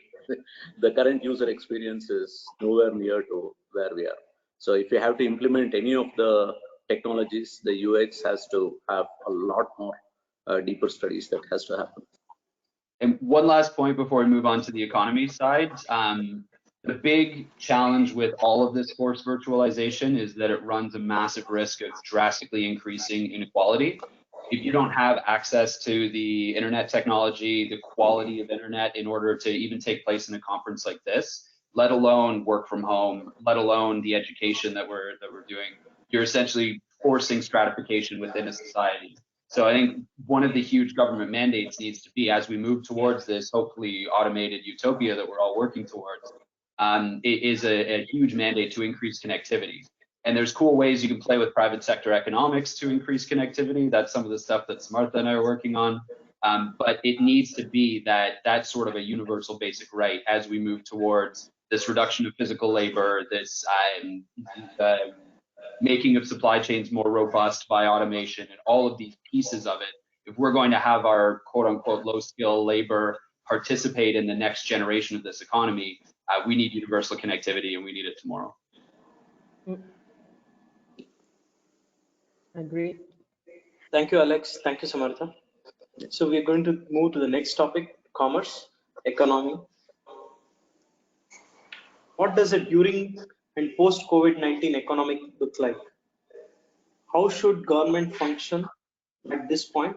How will it guarantee income for millions of workers who will lose their jobs due to recession or even depression? Would you see stronger domestic supply chain? How do you enable work from home for non-wealthy population? What are the general macroeconomics you see going forward? When does market recover and buoyancy back in the financial sector? Which sectors would go faster? Which sectors would take a longer time to bounce back or even morph totally?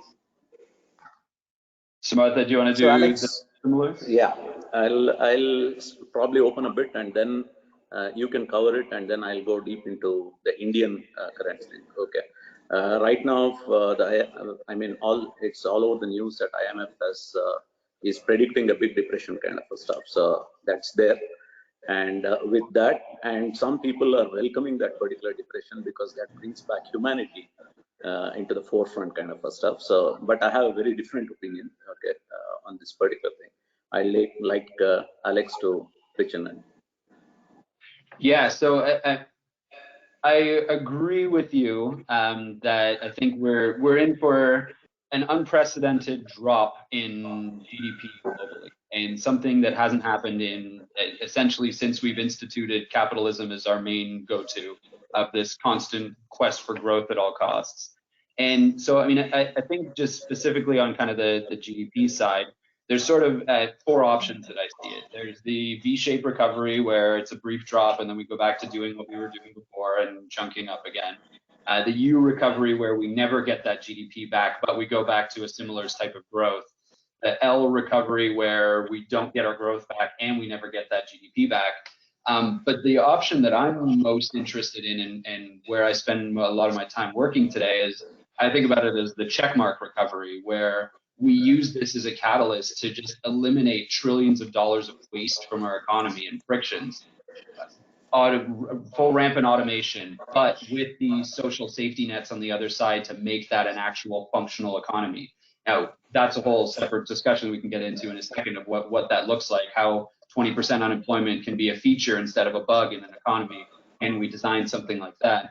But we don't get, and I hate describing this as an opportunity because there's so much terrible, horrible carnage that's going on right now, but we don't get these types of seismic shifts very often, and things that would take decades to evolve or again never evolve with band-aid solutions over and over and over again. We don't get that many opportunities to fundamentally realign our economies and to fundamentally change the social structures of how our economics actually work.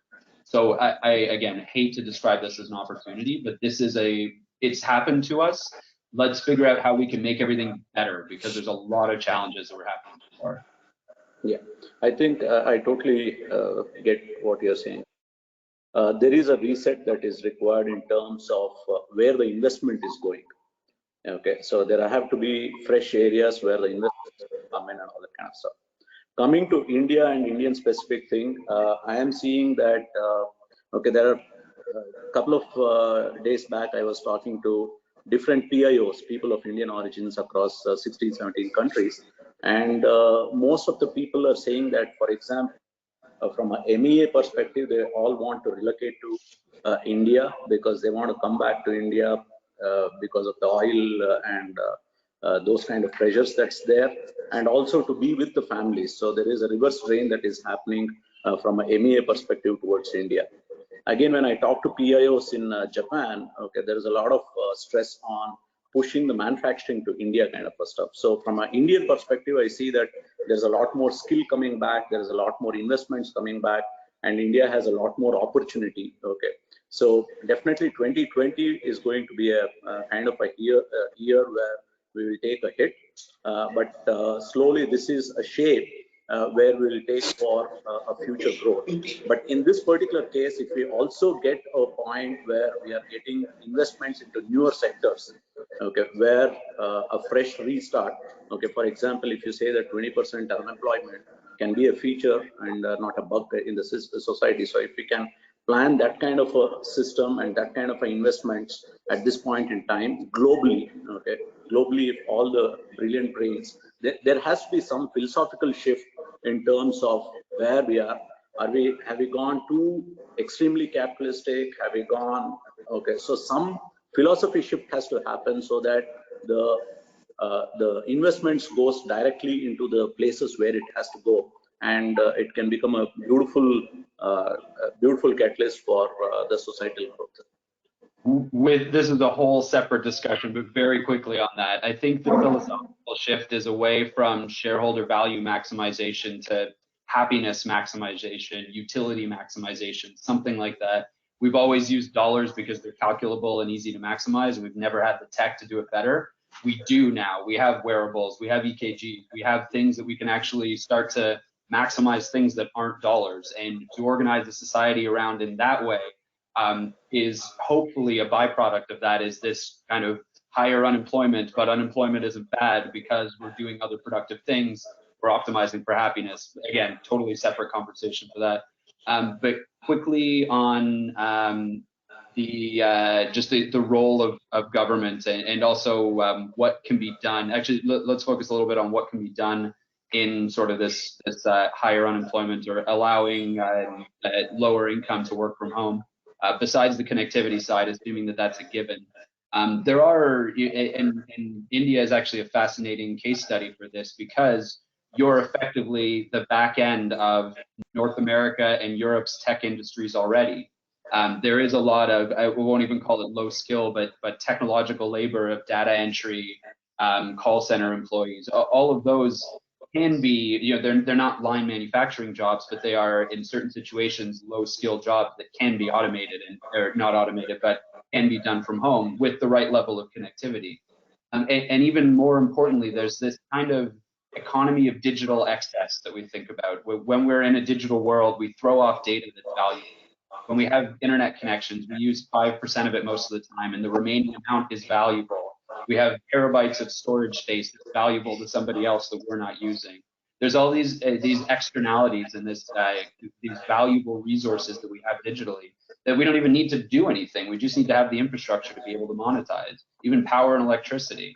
So there's ways to earn income from homes, but it all starts from connectivity. Even gaming, things like that are all ways that we can actually earn income on a distributed basis. But there's certain pieces of technology and mindsets and regulation that needs to be in place before that stuff can happen. Thank you. No problem. Let's wrap it up there. I think there's some interesting things to talk about. Thank you, Alex. Thank you, Samartha. Yeah.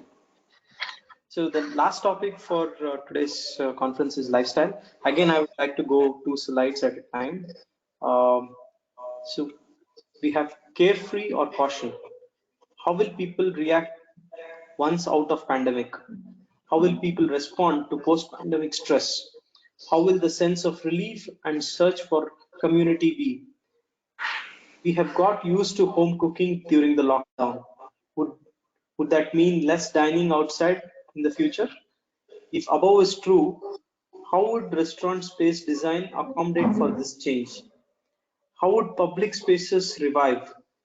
How would they accommodate crowds and social distancing? Will there be a paradigm shift in our understanding of change? Okay. With respect to homes? Safest place to be amongst the lockdown. Will people spend more on homes? How would people spend change for their homes? Lighting and control system would play a major role in the future homes. How would you ask people to prioritize on this spend? What changes do you see in the apartment designs or community housing? So Andrea, could you please go? Fast. We jump the other question. No, you can go ahead now. Both the slides together. Okay. We can't know today how people react to after this pandemic stress. My feeling that what I feel is that a lot of people need to come back to work, because we don't talk about the economical issue that is running all the world. People is risking the place of work. Italian government, the European government, central government give amount of billion of euro to try to take care of the life of the people in the next. So the first point is the stress could be difficult to evaluate today. It's dependent to me by the economical system that we can with which we can support the people after this reopen after the pandemic. But the problem is that a lot of restaurants, a lot of hotels, a lot of issues are going to be locked, and probably they don't reopen, because I'm designing a very important restaurant in these hours, 3 Michelin stars. So the maximum that you can imagine. We have 20 restaurants like this in Italy, and tomorrow we have another long meeting, because they want to change the distance among the tables. They have to make a filter for the service people that come to arrive to service with a mask. So you try to imagine you spend around 300,000 to eat, to have a dinner or a lunch there, and you have this atmosphere close by an hospital. So probably we need to discover in this transition, because to me we are talking about a transition time, because now we don't know what is going on. After this we have 8-9 months in which we have to wait for the medicine, the vaccine. When the vaccine arrives, everything changes again. People is cooking at home. Yes, me too. My kitchen look like a primitive kitchen, like a cave. It's completely to repaint is a disaster. But I feel that this is possible if also the work is moving to be done at home, a part of. Because people stay at home longer, eat lunch and dinner at home, but never have the time to cook. So the other, I try to put in our talking, the other element that to me is going to change the concept is the time. Because obviously if we make automation everything, automation is give a fast choice, but not everything could be delivered by automation. So the aesthetic value, the system in which people de-stress after the pandemic has to be also connected to the everyday life. And everyday life in Europe now is going to be summer. Probably to me, people rush to the sea. If you look in the Chinese town, what happened when they reopened? Around 100,000 people escaped from the town. So it's very difficult to have some precise answer to this kind of a situation. But for sure, we have tourist hotels, restaurants, and all the touristic system. We can say also museum. How we can organize a new museum for the next? What I mean is people has to be aligned. No more than 10 people can stay in the room. Try to imagine the time and the money that the system has to be rethink completely. Now in Italy we have a web museum that are very trendy, cool in our days, but it's not the same kind of experience. So there is, if we want to really change, to answer to all the questions that you give, very smart question to us, we have to consider economy, time, and industry, because these elements give the atmosphere of the new society that could arrive in the next decade. Thank you, Andrea. Vaisakh? Yeah, yeah, definitely. I think this pandemic is something.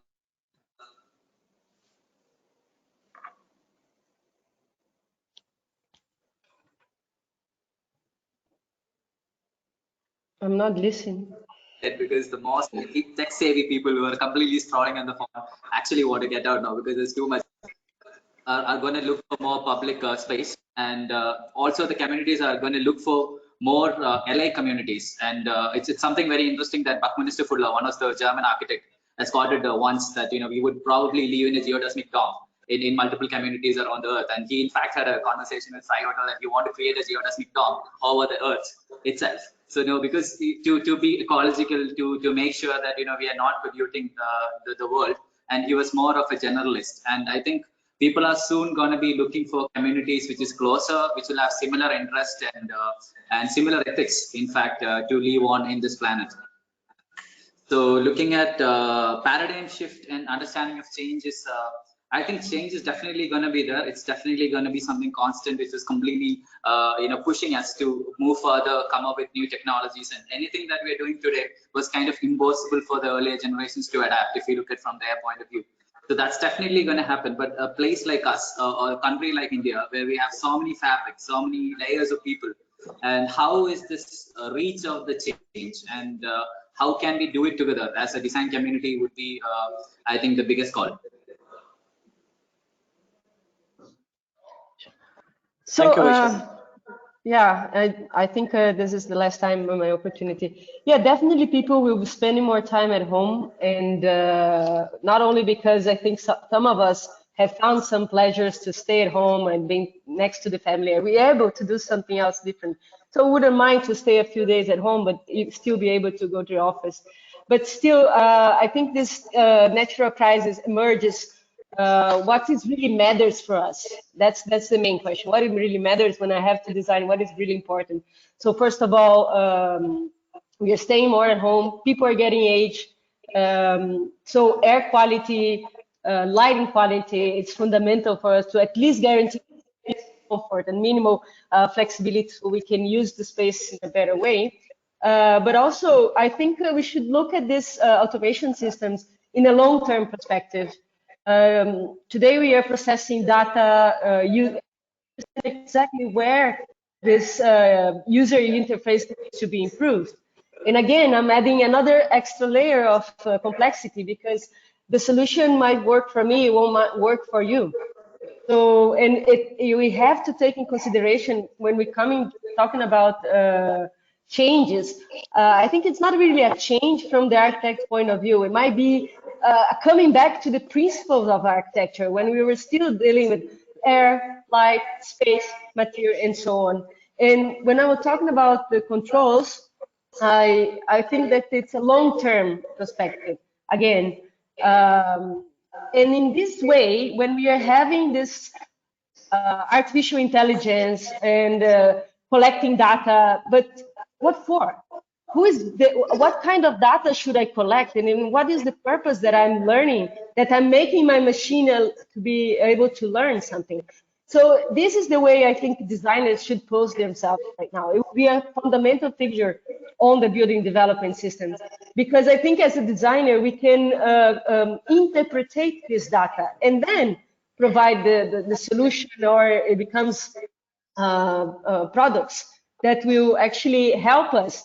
So the main idea is that technology will follow us. So the space will follow our needs, not the other way around. It's not like we are still trying to learn the new software. So this is one thing, one aspect. And another thing that I want to conclude is I think we should take this opportunity of automation and controls, not only to allow us to create moods, different scenarios and everything else, especially if I'm talking about lighting, but also to define how to measure quality. Because if these devices are giving me feedback, I need to understand what are the parameters that I'm going to define in order to qualify that my design has been effective or not. So I probably will be telling clients, architects, to invest in this kind of solution. Again, not just for the purpose of be able to change, but for which needs, for which purpose. And it's a very important tool for us in order to evaluate our design. And again, it might take time, because in order to learn, we need to put this in account in our fees. Maybe, I don't know. So when we're designing, if I'm designing for a house, this house with the technology device, we learn from my mood, from my heartbeat, from my blood pressure, and we learn from the daylight, we learn from my culture. And that way, we would introduce this idea of timing.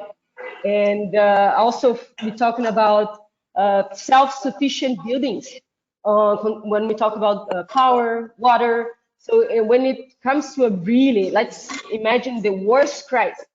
So we're talking about spaces where people can, as Ines were telling before, that before we had the sink to wash our hands, how we're going to use the materials, and these materials, and not only, if we're talking about this furniture that can be reconfigured, and I'm sure people would love to have a table that will flip, and then you have your space, have your virtual parties. And I think not only the furniture, why not the ceiling? Why not how the walls can be flexible? Why not maybe the floor can go down and I have an extra space? So I think a lot of things are coming in, but most of it, there is this need to return for what really matters. So it's about not just the technology fix, but also ourselves. Sure. Thank you, Dr. Helena. So there were a lot of thoughts for the space design as well as some furniture design. So we are going to go to the last question for the day, and under the lifestyle. So habits. We are accustomed to daily rounds. How would social distancing affect our life and lifestyle? How do these habits change in urban and rural context? Dr. Sudarshan, can you please start on this? Yeah, you know that habits die hard, and post-pandemic we expect good habits to get in, but we also know that studies have shown that 3 to 4 months, if you want to have a habit, so nearly 3 to 4 months to get into the behavior changes and habit formation. Partial lockdowns, 21 days, they say that, but partial habit formation will occur in 21 days lockdown period. So extended lockdown will, we may see more habit formations. And there is another element that these OCDs, that is obsessive compulsive disorders, these are increasing. We have a newspaper report also in that. So many psychiatrists are facing this kind of challenges. So you have the set of people who are more conscious to the pandemic, what we have resulted, and what we may expect. The ideal situation, the no handshake, especially in public space, how to have the public space sanitized, that is availability of hand washing and sanitizer use and social distancing, all these things, and cough etiquette and usage of mask when we are suffering from the disease. So that kind of thing, we ideally the person should have this one, that I should not spread the disease. That consciousness should be there in the public space. Of course, in the personal or home atmosphere, again, somebody was, I think Vaisakh was telling about the old habits of washing our hands and before entering the house and that kind of situations and traveling abroad and coming back quarantine. All these questions we have to be answered for this kind of situation and habits. I think extended lockdowns will have some effect on the habits. If it is good habits, I think we should welcome it. Like for example, Namaste, worldwide it is happening, and then yeah. Thank you. Sure. Yeah. Thank you, Dr. So, Samartha. I just wanted to at all aspects of the lifestyle. One thing is home becomes the epicenter of life, and that is going to happen. And home becoming the epicenter, there are a lot more modifications that we need to look at what we do at home. Okay, so I think there will be more investments going into individual homes. There was a view that everything will move towards rental universe. Okay, everybody rents everything kind of a stuff, and owning is only for commercial activity. So that is not going to happen. Home becomes epicenter. Okay, that's the reset that is going to happen from a shift perspective. When I look at all the lifestyles, I think that the courtyard homes that we had earlier, okay, the Totti Mane, that particular concept, where there is enough space, courtyard in the house, and there is a lot of lighting and air and all that kind of stuff, and every unit is distinct from each other kind of a stuff. Okay, so that might become something much more useful, is what I see. I mean, I'm not an architect, but I should not be saying this, but from a habit and lifestyle perspective, having a courtyard house seems to be, at least I would have enjoyed a courtyard house at this point in time. So that's all that's there. Sure. Yeah. Thank you. Thank you. This comes to the end of our session. There are a lot of questions which have been posted by all the attendees. I would like to take a couple of questions, and the rest of the questions will be answered via mail. And we will also be putting this entire session conference on a YouTube channel. You could share it or view it anytime. And if you have any feedback, if you could please share it to us at sumanth@ivorysense.com. Thank you again, and it's been extended far beyond our stipulated time. Sorry for this particular thing, and I'll take up a couple of questions right now. This is a question from Shrunga SL at Alex and Samartha. Can digital platforms be designed to be non-commercial and more human? Applications now seems to be designed to hold your attention and change your habits. We are forgetting the importance of real interactions. You're speaking my language. Absolutely, they can and they need to be for the next generation. I mean, the way that we've built our applications right now is essentially to design it to leverage our cognitive biases to get us to perform actions that are profitable to the platform, which as we get deeper and deeper technology and more into our heads and into our biology, we just get more and more manipulable. So there needs to be this openness, this transparency, this understanding of what our data flow is, this understanding of what the incentives are throughout an entire run of a platform, especially if we're going to have, as I talked about before, our high value interactions happen on these platforms. So I think there's going to be a massive shift in what we demand as consumers. I think we need to, as technologists, create the vehicles by which we can do it very quickly and seamlessly, because it's not reasonable for us to expect 1 billion people to be tech enabled enough to use these open source kind of hack together private systems that exist today. So there's a responsibility on us to build them easily and make privacy easily and make privacy a default by design. But I think that's the way this is going to go, is that human integrity needs to be built in as a core principle of every platform we use. Yeah, I think Alex has answered everything.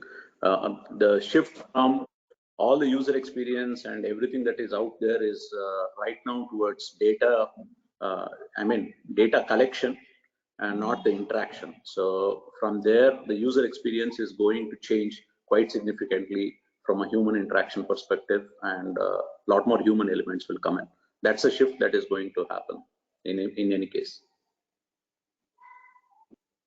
Thank you. Our next question from Sagar K. Dr. Chaitra, seriously, India will have an on following post-pandemic measures since we had a specific culture. Is that based on a study or an assumption? The culture, lifestyles, and contexts have been entirely changed, and I don't think culture or customs can help India lead this way in a better way. No, Jesse, this answer comes from a huge amount of study that is available in terms of how do we understand cultural differences. Specifically, there is a lot of study that has been done in contrast, contrasting Western culture as opposed to Indian culture. Therefore, one of the questions in last 3 decades that we have is, how do we make sense of the kind of actions that people in different cultures perform? So one of the important argument that has been shown is that India has built itself with attitudes, the way people understand things, the way they deal with the world has been rooted by at least couple of thousand years of investment in terms of the ritual life that they carry. Now the question is, would it help? The times have changed, yes, but human beings still remains the same because you share the same emotion, you carry the same kind of family bondages. And look at, just go back 25 years into our childhood and look at our practices of how, for example, after you come back from school, how did you manage your clothing? How did you enter your house? Where was your kitchen located? Where was your bathroom located? How bathroom and kitchen were separated. For example, one of the important questions that we have in cities, we have been working around it under a theme called livable cities. For example, cities are unhappy places for Indians because we can't have a ritual life. We can't have multiple waters. For example, for us in our life, we have different ideas of water. Water in the kitchen is very different. Water in the bathroom is very different. And in cities, it is the same water. So in terms of architecture space, for example, there are no puja rooms in our city. So there is an architecture challenge which leads to unhappiness. Now, what it is going to do is that people are going to get back and reconnect with some of the old habits that they have, old ways of living in this world, and ask this question: what would make me happy? And this question of what would make me happy would also, one thing is to pursue happiness, and another thing is to find out how do you get rid of your anxieties and insecurities that are being posed, and what resources you have to think about as an individual to adapt to the new situation. The only resource that you have is something that you already have learned. What is that you have learned? These customary practices are something that has been transmitted to us, and that is what you have. Imagine, say, for example, I wanted to become a European. I can't because that has not been transmitted.